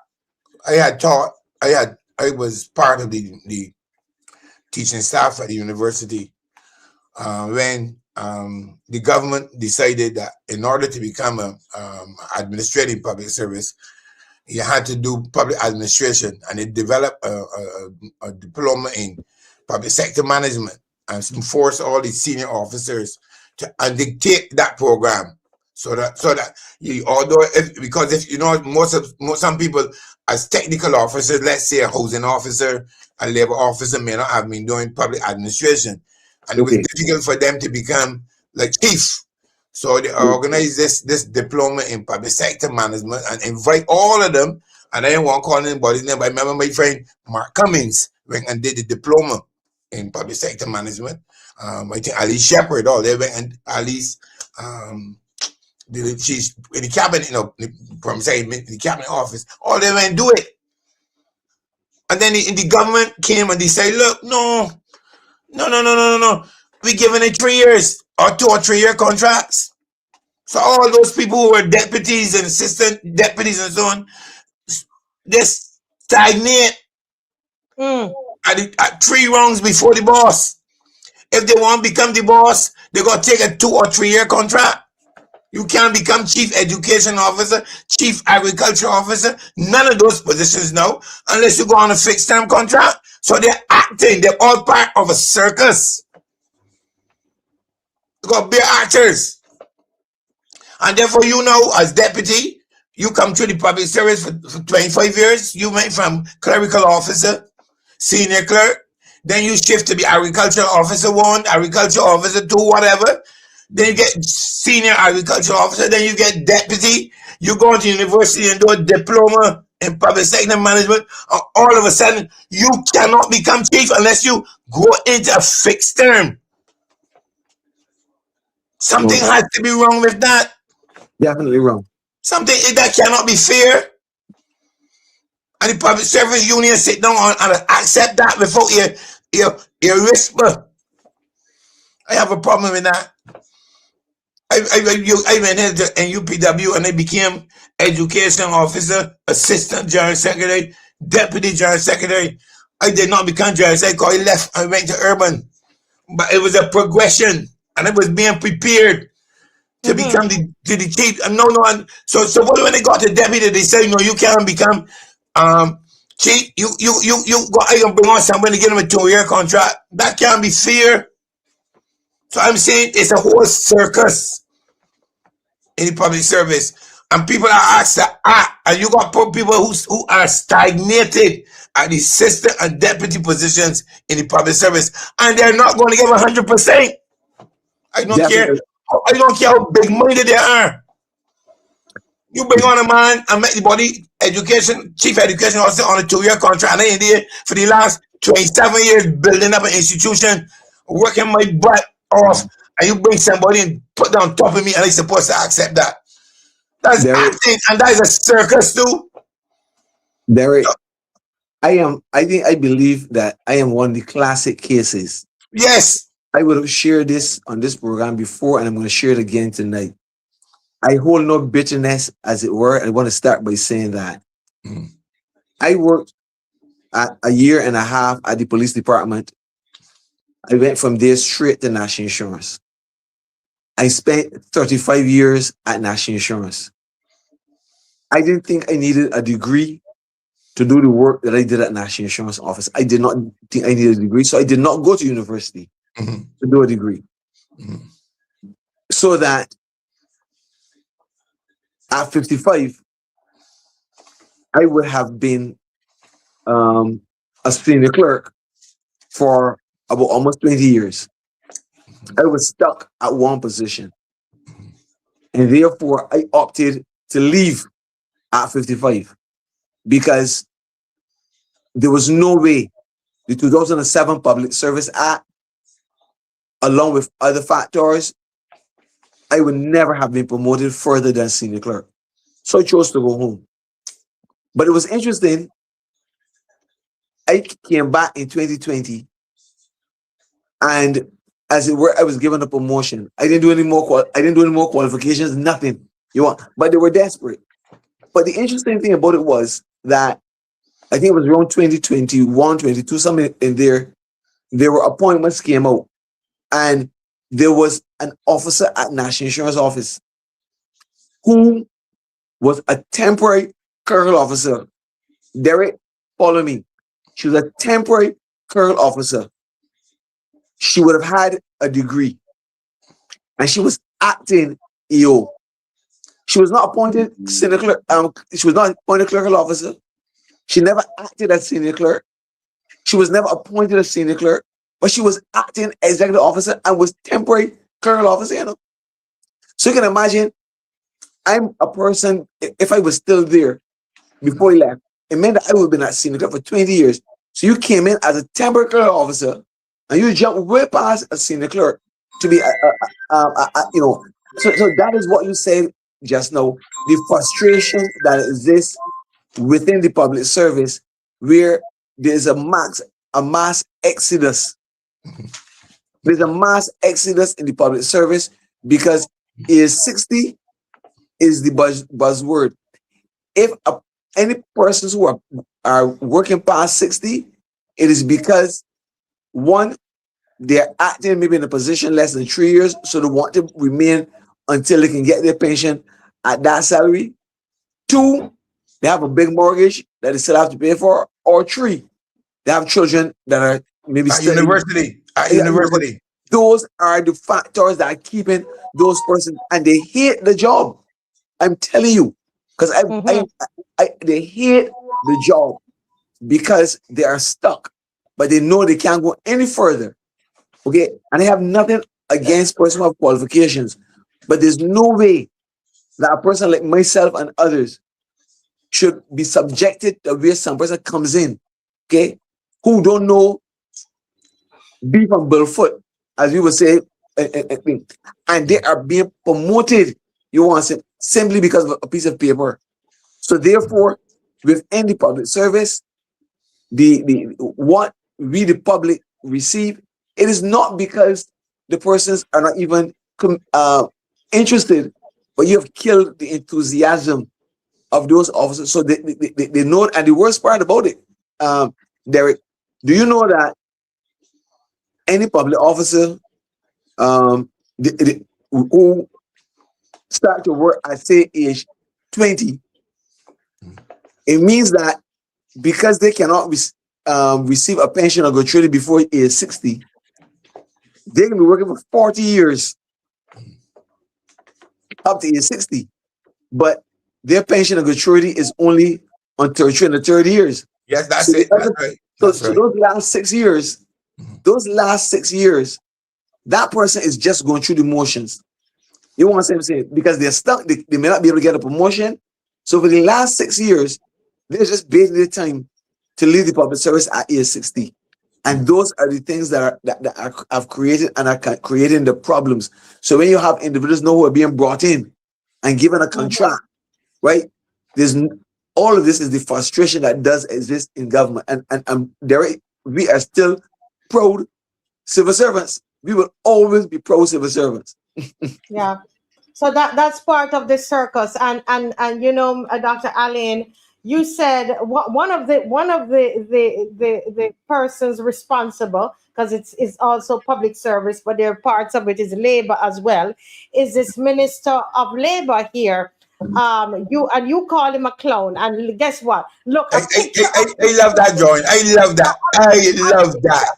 I gotta make it big. Let's make it big. A picture of this clown appears, right? Because I don't know where it came from. It just appeared here. And you know, as we talked about all of the paycheck disappearing act, and all of these things that happen with all these people not being paid, and all of that, and people just on contract, and all the issues that are happening with our employees. You said tonight that this minister behaves like a clown. Of course, this is, you know, tell us all about it. I make absolutely no apology for my interpretation of his behavior. Let me give you, last month, they had some people at a work site, migrant workers at a work site in Barbados, and one of the local media went to the place and exposed it. And the minister and a group of officials turn up, and he sat down. There will be more inspections. I'm going to instruct the ministry to do more inspections, and matters like this should never happen in Barbados. And the next 2 weeks, the same media going 150 yards down the road, the same thing. You cannot have inspections if you don't have staff. I worked at the labor department. I was a labor officer. And my friend Miss Ramachandi would tell you, she and I used to go to war every other month.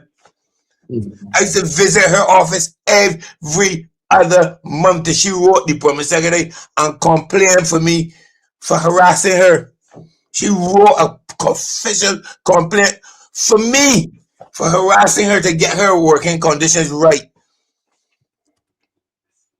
I visited a factory in St. John where sugar workers kept brought in from Guyana were in conditions that I did not like, and I went to the chief immigration officer and we dealt with it. I had to wait for the clown calling minister to come and tell me this is wrong. It's my job as a labor officer. But I had the authority from Mitch Codrington, the chief labor officer, to go out there and do my work. Fantastic, man. Mr. Codrington was not connected to anybody bringing in labor. He didn't connect in the contractor bringing in people on a work site.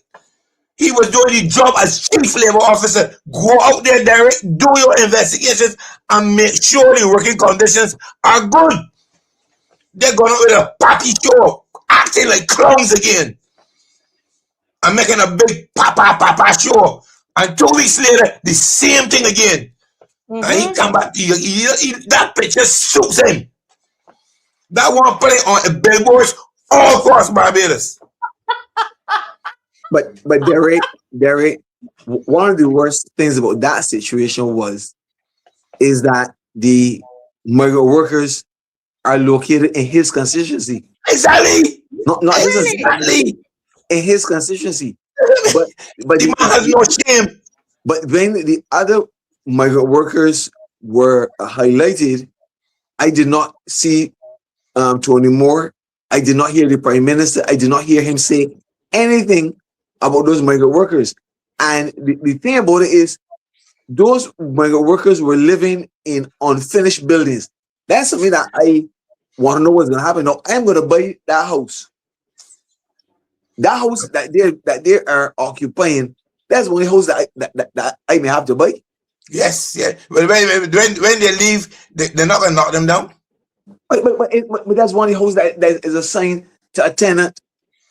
They're not Therefore, it was really sad. You understand what I'm saying? That you had, I think it was 13 in one bedroom. You were using a bucket because the bathroom facility was not operational. You had to use a bucket. I mean, what was shown in the media was graphic. And I did not hear one word from the minister, one word from the leader of the Barbers Workers Union, not one word from the Prime Minister in respect of that. But you know what happened? Maybe there was an agenda in respect of JADA, or you hitting the nails. You know hitting the nails. You know hitting the nails. But this other one, though, where they were, these were from India. Colombia, some of them, India and Colombia, some of them, India, Colombia. These were merely Indians. You want what I'm saying? So therefore, they should be allowed to live in those conditions. You want what I'm saying? Okay. And the ones that were at JADA, they were there on the front road. They were in the back nowhere. They were there as you pass JADA's entrance and just going to Black Bass. They were right there, continuing to stack on each other. You want what I'm saying? And the labor officers say that they had visited that site not long ago, which means that when those officers wrote their report, if they wrote a report, then it was ignored. So the labor officers that visited indicate that they did visit the site. You want what I'm saying? Not that they approved of what was going on, but that is what came to the media. So I'm just saying that you, as a minister, you know, you should be taking the blame for what happened rather than because it falls under your watch. As a representative. Why don't you check and see if the chief level officer ain't acting? Why don't you check and see if the chief level officer ain't acting, or the person who is the chief level officer acting as deputy PS or something someplace? Why don't you check and see? I told you that Mitch Coddington, and the chief, Ezworth Young, as the chief, never had any collections to nothing. The ministers, when it was labor officer, I think it was I don't know if it was Bradshaw. It wasn't a DLP government. Like I said, it was the government I supported. I worked as a chief labor officer under both governments, and I said none of them people didn't connect to the contractors. Them had an arrangement with the contractor to bring in cheap labor, so we could do the work. Those are men of integrity. 42 people. They were men of integrity. Tell people these conditions are not fair, not right. A lot of these senior officers are afraid to do their work. So they're acting as chief this, acting as chief that, but they don't have the authority of the office. And if the authority of the office is vesting in the appointment record, they got a contract for 3 years, and if they don't behave themselves, it is going to be renewed. That is what some of the problems in Barbados. And Barbadians sit down there and skin up in Mottley's face and believing that everything is kiki-duki. Everything in Barbados is messed up. Everything. That's, you know one of the things that upset me. We now had a speaker who ran for politics and had 2 terms. And he was elected by people in the house to become an independent speaker, and the boy said nothing, and everybody accepted that nothing is wrong with that. And this another one. Look, circus, real circus. Listen, Think about that. This place is so mashed up. A young doctor was not tried before the court for malpractice. the Caribbean Court Justice said that the coroner or whoever the nuisance was acted above his pay grade. Words to that effect. That he went outside his authority. And not a stolen, but not even an editorial. Not a professional in Barbados ain't coming and say, look, this misjustice. That man was carried, young Griffith. Yes. Man, look as though he was incompetent. I know the court ruled not a boy. And get me say, look, this injustice. This country shut down. The morals and ethical standards like the wash away. We are in a sad state. I know, sorry, in Dominican situation, now all over social media. The leader of opposition don't win a judgment, and that all over social media. The Griffith case in Barbados is shut down. You know what? It's Molly said, Molly better. It's her brother. It's Molly better. But the question is, this place mash up. The question is, what is going to happen to Judge Wells? Boy, Lord, you know, a contractor bringing vaccines here against every ethical principle, and nothing, people shut down too. People shut down, and the minister of the thing is now the president, and everybody happy. There's something wrong with this place. It is a circus. But I want to commend though Judge Wells, because he also stated that another inquiry shall not be done in this particular case. Yes, and I think that is for me the most important part of that ruling. That's bravery. That's guts. That bravery, that's guts. No, as we were saying, Bears, he got balls.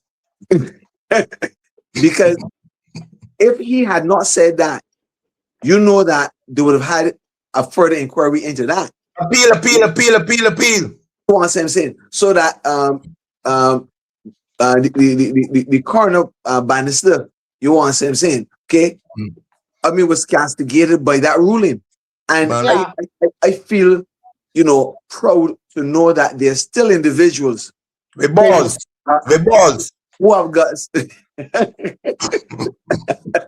to stand up and determine that this is what is my ruling in this particular case, irrespective of who the person is involved. And therefore, I would hope that it may inspire another person or persons to stand up. Okay, I'm on this program tonight. Look at that poster. Take a look at the poster. I say, God, let me get some of them printed and put it all over the place. Derek, huh? I am here. I have never belonged to a political party. You belong to one. And therefore, I am being associated with your behavior. But Strickland. But I say this to people, and I know that sometimes I went to the credit union last week, and I met a young man, a good friend of mine, and he supports the Barbados Labour Party. And we were sitting down in the credit union waiting to be served with this, and we sat next to each other, and he started telling me, and he said, "My Derek boy, you wasting your time.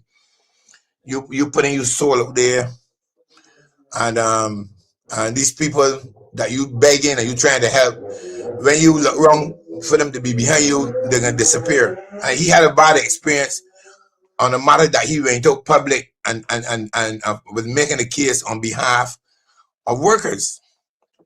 And he was making a case on behalf of the taxi drivers. Yes. He was making a case on me. I saw, remember when he paper, and he was very adamant, this and that. And he's seeing taxi drivers. He didn't tell me this, but when I came and did my research, more half than half they were enjoying Uber. when he was fighting for them, they went behind his back and joined Uber, and he was telling me that, yo, they're fighting and you're fighting. I said, look, I'm a member of the Democratic Liberal Party, was a member since 1971 as a schoolboy, against School Foundation. I joined the DLP as a schoolboy. I joined the NUPW in my first job at Rates and Taxes. I joined. I like to belong. I like to go outside and stand up for and to fight for.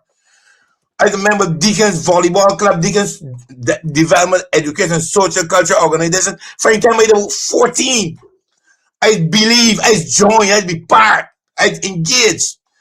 And I cannot sit down and something in my belly hurting me and I don't say nothing. I would die first. I would drop dead if I kept quiet and I said nothing. I complain when the DLP do foolish. Then my party would tell I voted against Barnford, I voted against Barrow, I voted against Claim. I vote on what I feel is right and wrong. I don't keep my mouth silent. If I feel that it's wrong, I can speak out and I can vote against it. There's no member in the Democratic Party that will tell you that me and them in clash on an issue and they vote against it or against all of them. I don't make fun on those issues. I stand on what I believe in.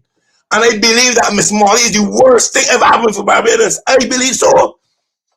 And as long as I got breath, I can say that. I don't care who it upsets. My mother taught me to say what's bothering me, what's inside me. And to don't use it in terms that cause me to go into the law courts. I know the law very well when it comes to defamation. I've been practicing politics for a long time. And only once ever in my life did anybody threaten to carry me to court. And that was my friend Trevor Prescott. And he turned around and made fun of him and his accusations. So I don't make any point.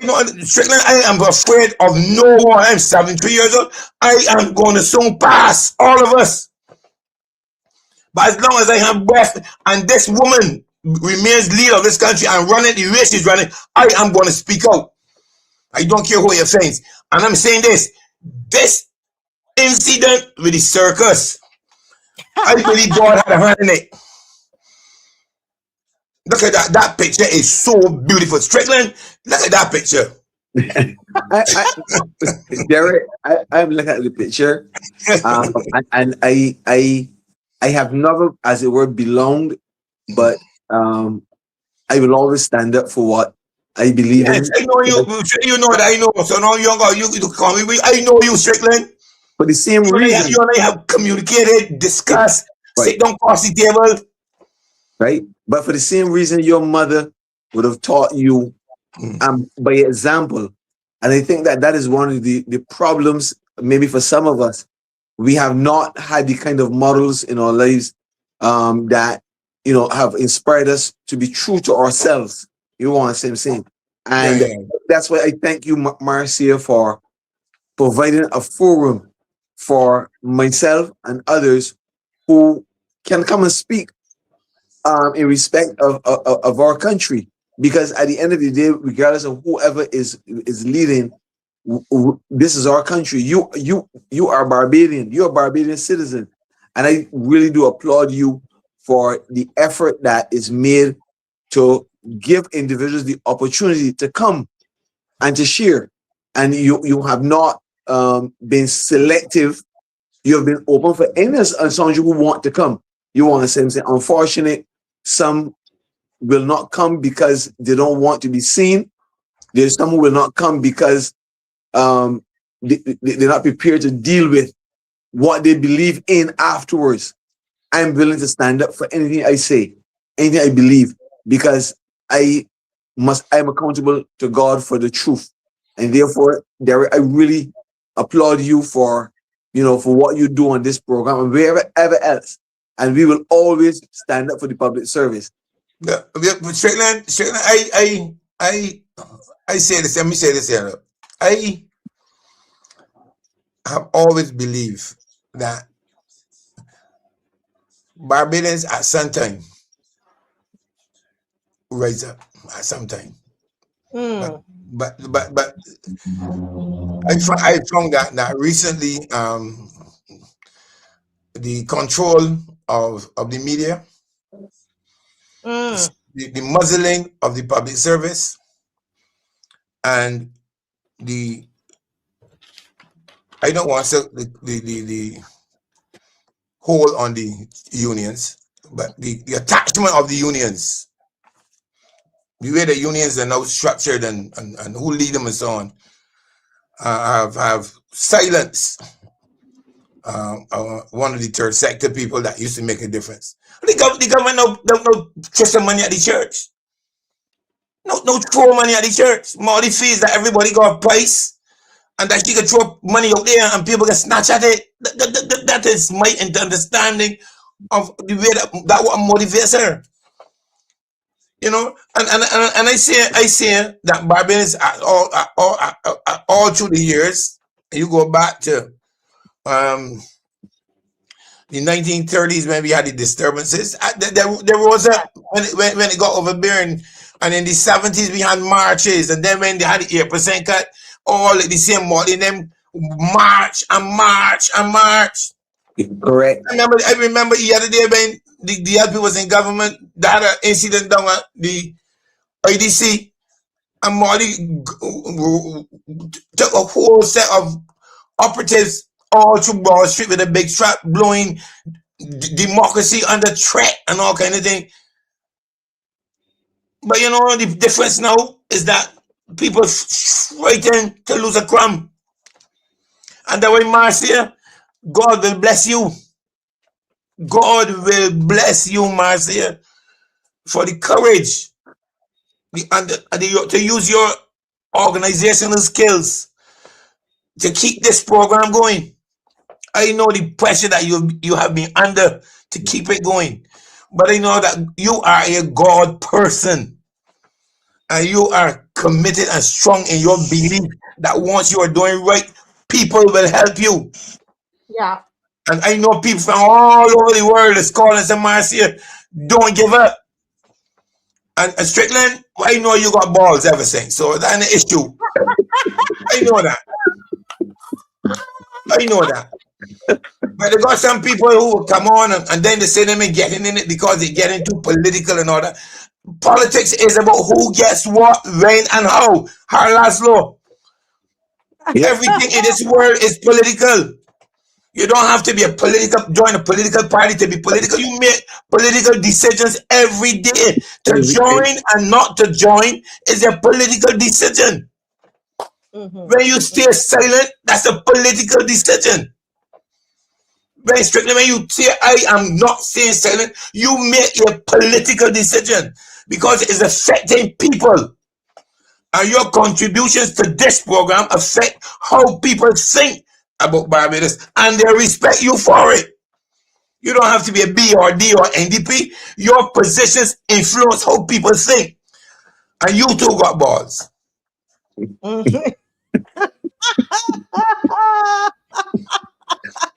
Listen, well, I don't have no balls. That's a figurative term that was used, and you know, as I said, I am grateful that you know, the opportunities that I have been afforded. A matter of fact, but I plan to because I'm having a national insurance lecture the last Sunday in this month. I am going to repeat it again on the program at some other time because very often individuals will ask me, when am I going to have another one? But there's a particular church in French Village, St. Peter, which I'm going to be doing a lecture there on the 30th of this month from 3:30. So for any individuals who will want to come and join, they can. It will not be done Zoom. It will not be done Zoom. So if you want to come, you have to come in person. If you want to benefit, so you have to come in person. Strickland, say if you get an interpreter and invite some of the Chinese and the Colombians who living down there and tell them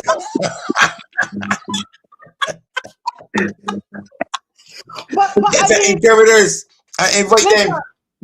But look at this. I mean, you know, you guys are adding so many acts to more than what I had.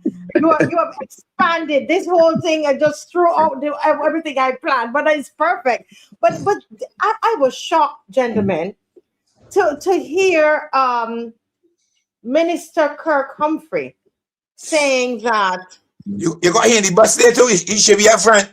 yeah, he's in the bus there. He's in the clown car. He is saying that we are now going to be putting up signage for Spanish-speaking people. In Barbados, we have that many Spanish-speaking people that we're going to now spend money to put up signs for Spanish-speaking people in Barbados. I mean, this is... You should put it, you got to put it for Chinese too.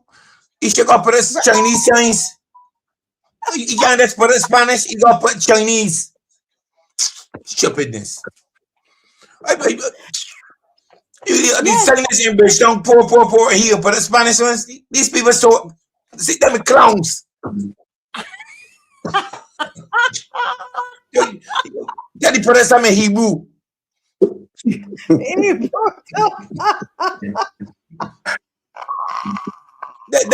always want to say something that looks sensational. We don't really think it through with the same. What is Spanish for Bridgetown? What is Spanish for whole town? It's whole town and Bridgetown. That's all it is. That's what signs say. So we can put up the Spanish for bus stop. We can put up omnibus parade or whatever Spanish or whatever, parade or whatever it is. We don't put them in French. And we think we put in German too. You're a clown. Because Barbados need a lot of signage. Because I remember years ago, I think it was a private entity which were putting up signs, not signs as it were directing you to a location, but there were signs put up in communities so that when you got into that community, you knew that you were in that community. That is one, I can't remember who, but I think it was a private entity these signs. And that is something I believe that should be done, because very often, you are driving through Barbados and you hear of districts. You're passing through that particular district, but you don't even know that you're in that district. Yes, yeah. That for me was one of the best areas of signage that we could have had, because it was a case of educating Barbadians on a daily basis. When you drive through, whether in the bus or whether in your car or whatever else, you were seeing that this is Conaltown. You were seeing that this is Bridgefield. You're seeing that whatever else. And therefore, a lot of them are falling off the poles for the simple reason that the material that they were made of was first class material. They're very, very hard. I'm telling you. Because I knew one that fell off and I was trying to drill a hole to put it back up, and the material was very, very hard. So I'm saying that is they should spend money in putting up that type of sign. Not in Spanish. You wouldn't even got good adequate signs in English. Telling people about locations. I was driving yesterday, me and my friend Wade, and we were remarking about the lack of signage in Barbados, and not in Spanish or French, but English. Telling you that you're in Black Bear. So we were saying we need to have more signage if we are a place where people are traveling about that non-Bajans. It is not the translation. It's where are you? Where is this district? I mean, look. No, these got this the Motley crowd got a habit of making issue out of non-issues. Now, the Prime Minister of Barbados recently went and said that she's going to deal with all the vacant lots and the houses that are empty and dilapidated and so on. She made all of that noise. Go to the garrison, drive up by the garrison, and all those red bricks up there that Tom planning them used to be empty. She ain't gonna go court and get them do them with government. Cause she then belong to government. The one in the middle of Bridgetown that used to be Treasury Building, I'm empty. I'm empty, Motley. You don't gotta go to court to deal with that. And you walk away and deal with these families that want to go and deal with the buildings that you control first. You start with them, and then people say that the government serious. You are about to empty talk. You are a clown. But that treasury building is prime real estate. Yeah. Because and the thing about it is that when they had spoke about the national insurance building before it was destroyed. Whereby you were going to develop into housing for students at the university, which would have brought life into the city. After a certain point, because you've knocked down the national insurance building, the treasury is empty and so forth, and the Warrens has now become the town center. Bridgetown is dead. Is dead, and they need to find a way of bringing persons into Bridgetown after, so that individuals can make a living. You want something, but so that and it doesn't take a rocket scientist to come up with these. These are things that have been shared by ordinary Barbadians for years. You want to say, but if you don't belong to a certain group of people, I guess you do not have a day worth receiving and so forth. When Marcia mentioned that the minister said he can put up the things in Spanish, he says chips. He was minister responsible for social services, and he was to get digital ID for social services from the first week he went there. He left, and it happened.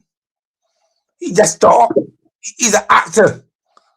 You should call Hollywood and tell them that you got a good actor down here. Oh, see that bus you got there? That bus. Say that to Hollywood. As a matter of fact, tell the circus people from when they come Mexico, go along back and left the tanks and the animals, and that crowd in that van can go up there and do the jesting and get. I really saw one of them get Molly to disappear. Tell the Mexicans go along back, leave the equipment, the tanks and the animals, and the cabin of Barbados. There are no animals there. There's no animals. It's a circus. It's a circus. You can't go to circus unless you got a lion. What's our circus is? You got elephant. They have no one. Which we saw the article. They said that they had no animals in this one. But I want you to before so they know that they're gonna use Motley and them.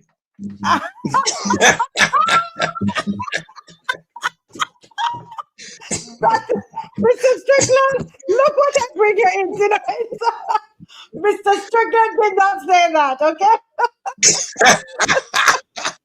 But that's a real good one. I didn't know that they already did do this. Check out the place and know they had some down here already. That's a good one. Somebody said you're on wrong for this. Dave, I think somebody sent you a picture again. Check your WhatsApp. But this second picture with the juggler that you have there, all of these, we get so many complaints. And it's a serious matter. We're laughing, but I always say it's a serious matter when people can't be paid. And we talked about that last night, Mr. Strickland, because there are people, can't be paid. And it's almost like the government, I don't know if they're out of money. Dave, can you put back that second one with the PM? Even CXC examiners have called me.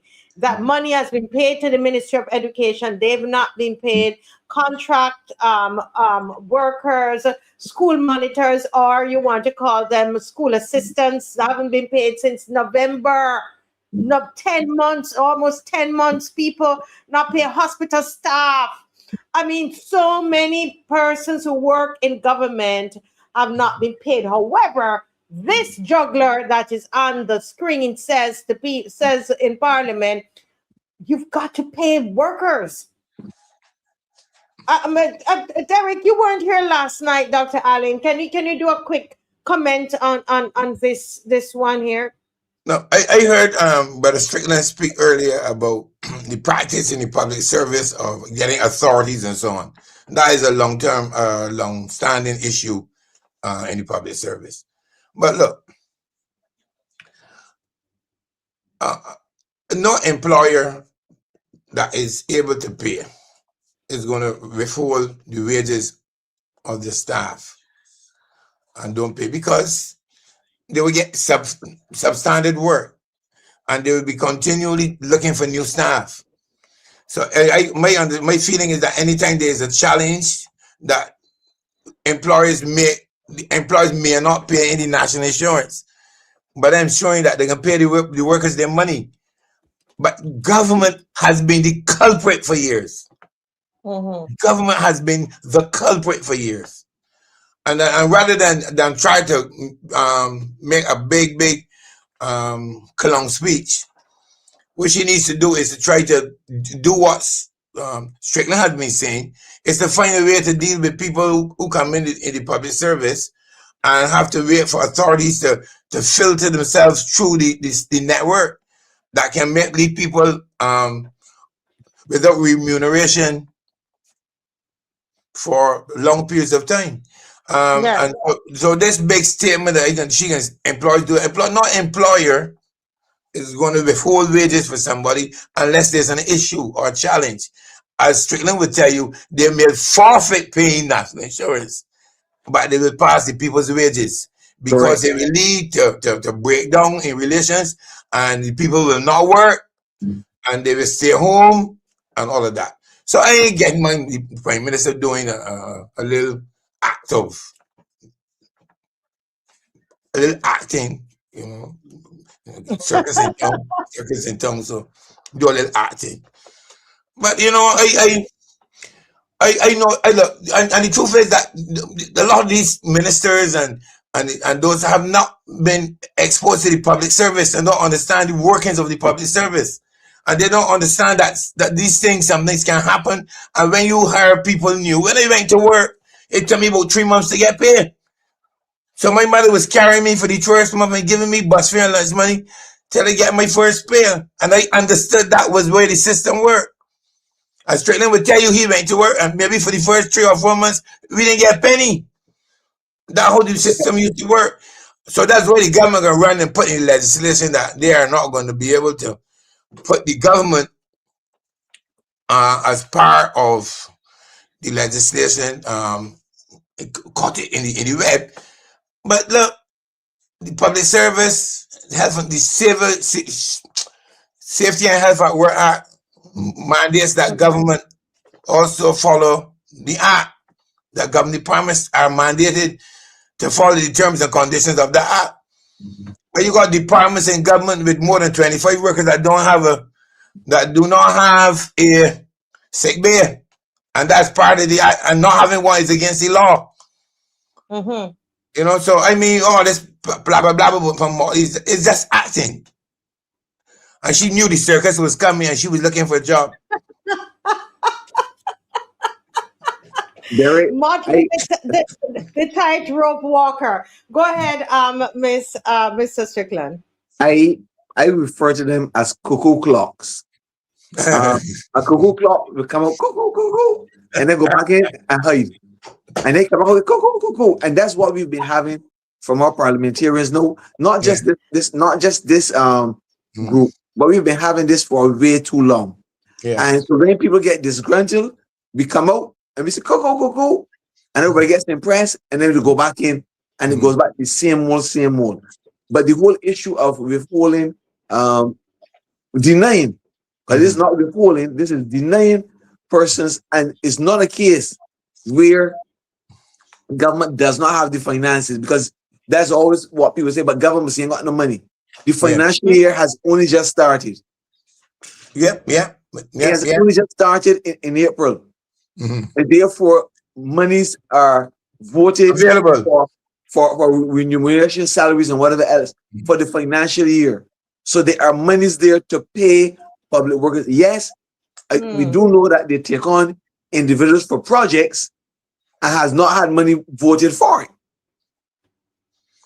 Yeah, Because that could be a challenge too, because they may start a project and there's no authority to pay yet. So those people will go until the authority is made. Because you as a public officer not going to write a check unless you got the authority. Precisely. Okay, and that is one of the so that's why this program is so important. To inform and enlighten Barbadians on the workings of government, so that they know when there's the cuckoo clock who comes out and starts to say A, B, and C. They know clearly, look, this is just a piece of acting. This is just for the optics and whatever else. Because in truth and in fact, this person is. I always remember Branford Tate. Yeah. When Branford Tate was Minister of Health, there was an issue about salaries. And he came up and said point blank, if it comes to health, I will stand up for you as workers. But when it comes to salaries, I am not in a position to help you. Because that's the Ministry of Finance. In other words, I don't have any authority to make sure you get paid. Okay? Because that is finance. But when it comes to the whole issue of health and related matters, and that's why we tell people that Branford Tate, in my opinion, was the best minister of health this country ever had. Yeah, I've heard that from people in the ministries and who work in the hospital and so on. It is also understanding what your role is as a minister and not stepping without your bounds and trying to impose information and knowledge that you don't have. Rather than let the public officers make statements, you want to pretend that you're the minister of housing in 2020, then you get the bully, then you get sent to education, you're the bully there too, then you get sent to labor, you're the bully in labor too. Like if you some different, let the public officers come out and make the pronouncements. But you see the problem with these, if it's something that's going bad, they want the public office to come out and represent it. But if something looks like it's showing them up front hollering out. So I is surprised that you will find that clown there and Williams Humphrey saying that he can put signs in Spanish.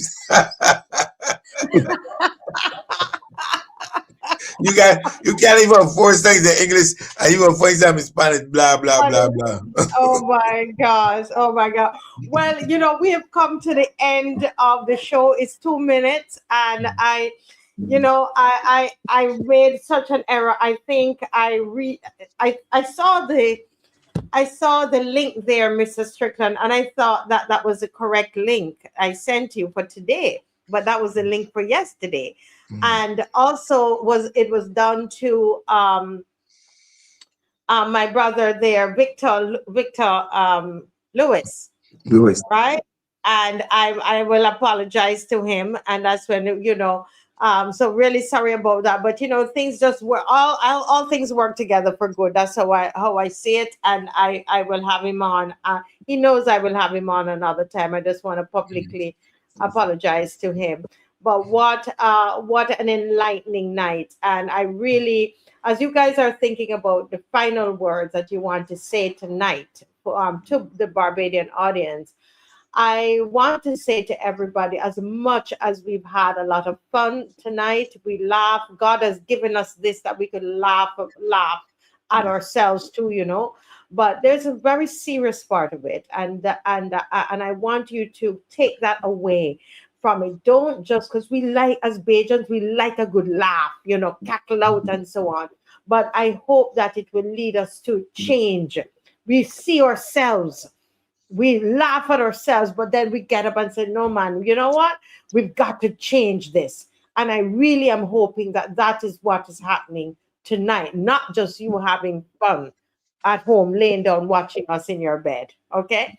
Let me go to Mr. Strickland. What's your final word to Barbadians tonight before we close? Use the information that is shared for the betterment of our country. Share it, not just to be consumed. Like one person said, we sit, we soak, and we become sour. Use the information that is shared to make this country better for ourselves, for our the future generation, and for visitors. Because, I remember when Fernandez was leaving CBC, he said, politicians come and politicians go, but we, the professionals, we remain. And therefore, we have tremendous professionals in the public service. They're capable of running this country well without ministers. And therefore, we need to give them the opportunity to use their skills, their talents, their experiences to make the kind of decisions necessary for the development of this country. Because you're elected to the House of Assembly, that does not give you anything that can run a country. You want what I'm saying, okay? People believe that because you're elected to Parliament or because you are a doctor or whatever else. No. There are those who did not hardly went to a formal education, but they have done a beautiful job in rearing their children and developing businesses and so forth. It can still be done. And I want to thank Derek for being on tonight, that we were able to engage each other with some fun also. When I come to this program, I walk away feeling very happy that I was able to speak my mind. And Marcia, you and your program have and continue to make a difference in the lives of people in Barbados. You don't know, without this program, I don't know where other views will be shared. I don't know where else. The programs have become very sterile. You hear the same voices with the same stories every day. I have not called the calling program in nearly 25 years. Because if you call a calling program and they can switch you on and off as they like, they say something, you respond, then people hear what they say, and what you have to say is never brought over. I finished with that. And I'm happy to come on this program. I am never going to change my personality and my position. Every DL people say, government, I'm behaving this way, you will get me on. You will get me on. Because if something is wrong, it's wrong. And I'm not saying that things in Barbados are wrong because I'm a DLP. I feel it. I live it. I walk the streets. And people come to me with stories because they're not afraid to say them in public. I will say it for them. And Marcia, you continue to let God bless you and direct you. And don't care how hard they shove at you. I know that you will stand up because you've demonstrated over the years that they can pelt rocks and stones at you, but they can't hit you. You're guided by the hand of God. And people who are progressive stand with you and around you and will shield you from those contemptuous and those wicked people. Thank you for having me. And Strickland, once again, engaging in your company has always been a positive and blessed thing. I want to thank you for engaging me and to engaging the rest of the people in Barbados on matters that you are very versed on. God bless you. God bless you, Marcia. Thank you for having me. God bless you. And before you go, I have to give a shout out to Caswell Franklin. Okay, and the reason I am doing that, I listen to both of you, and it's like a combination. I think of when I hear Mr. Strickland, especially when he was in that long format last night, I was hearing Caswell Franklin. I realized how knowledgeable this man is, Mr. Strickland. People called me about it today, and also, Victor Lewis is a former police officer. We have people who are very capable, and we have you, Dr. Derek Allen. And, this program, we have so many of these kinds of people. We have Maxine McLean, a bit more diplomatic, but full of information as well. You have Glenn Murray, who is now doing a project and not able to be on as much as he would want to. But we just such a full cadre of people.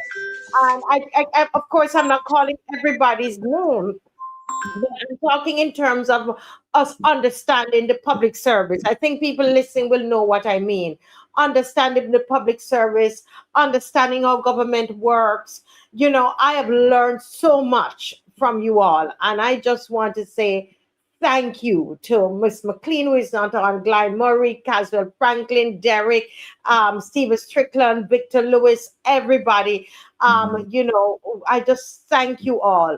you know, and I know I'm forgetting names, and please don't, but you know the context in which I am speaking. God bless you all. It's been an important show. God bless you. Thank you for joining. Thank you. Bye-bye.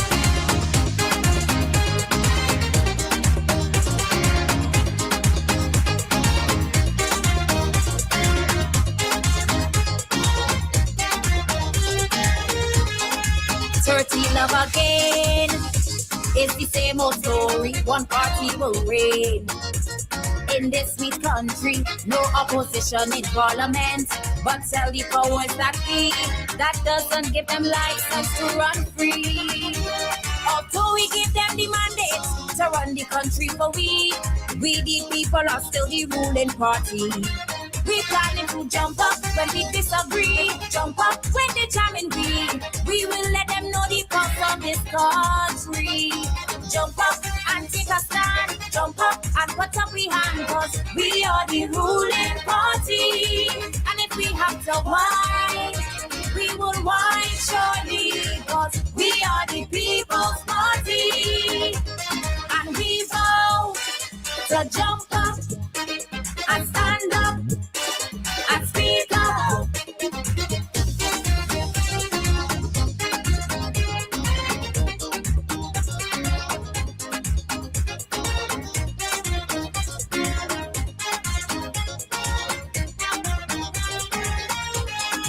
We waiting to see if what's in the manifesto, things they promise we.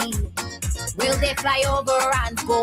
The conflict up in the Middle East will have some impact, we know, but that will not set our expectations low.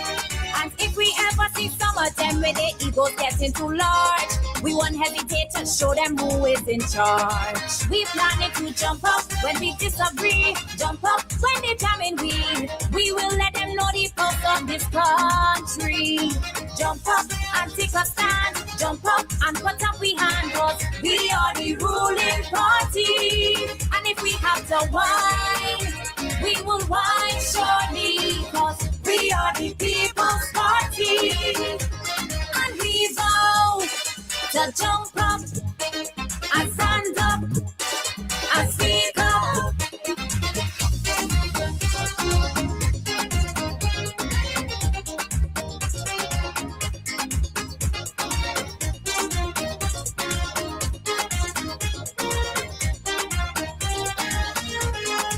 It is up to we to hold them accountable, most importantly, working for us the people, not serving their own self-interest, and forget to put them in day, cause we the people, we will have the last say.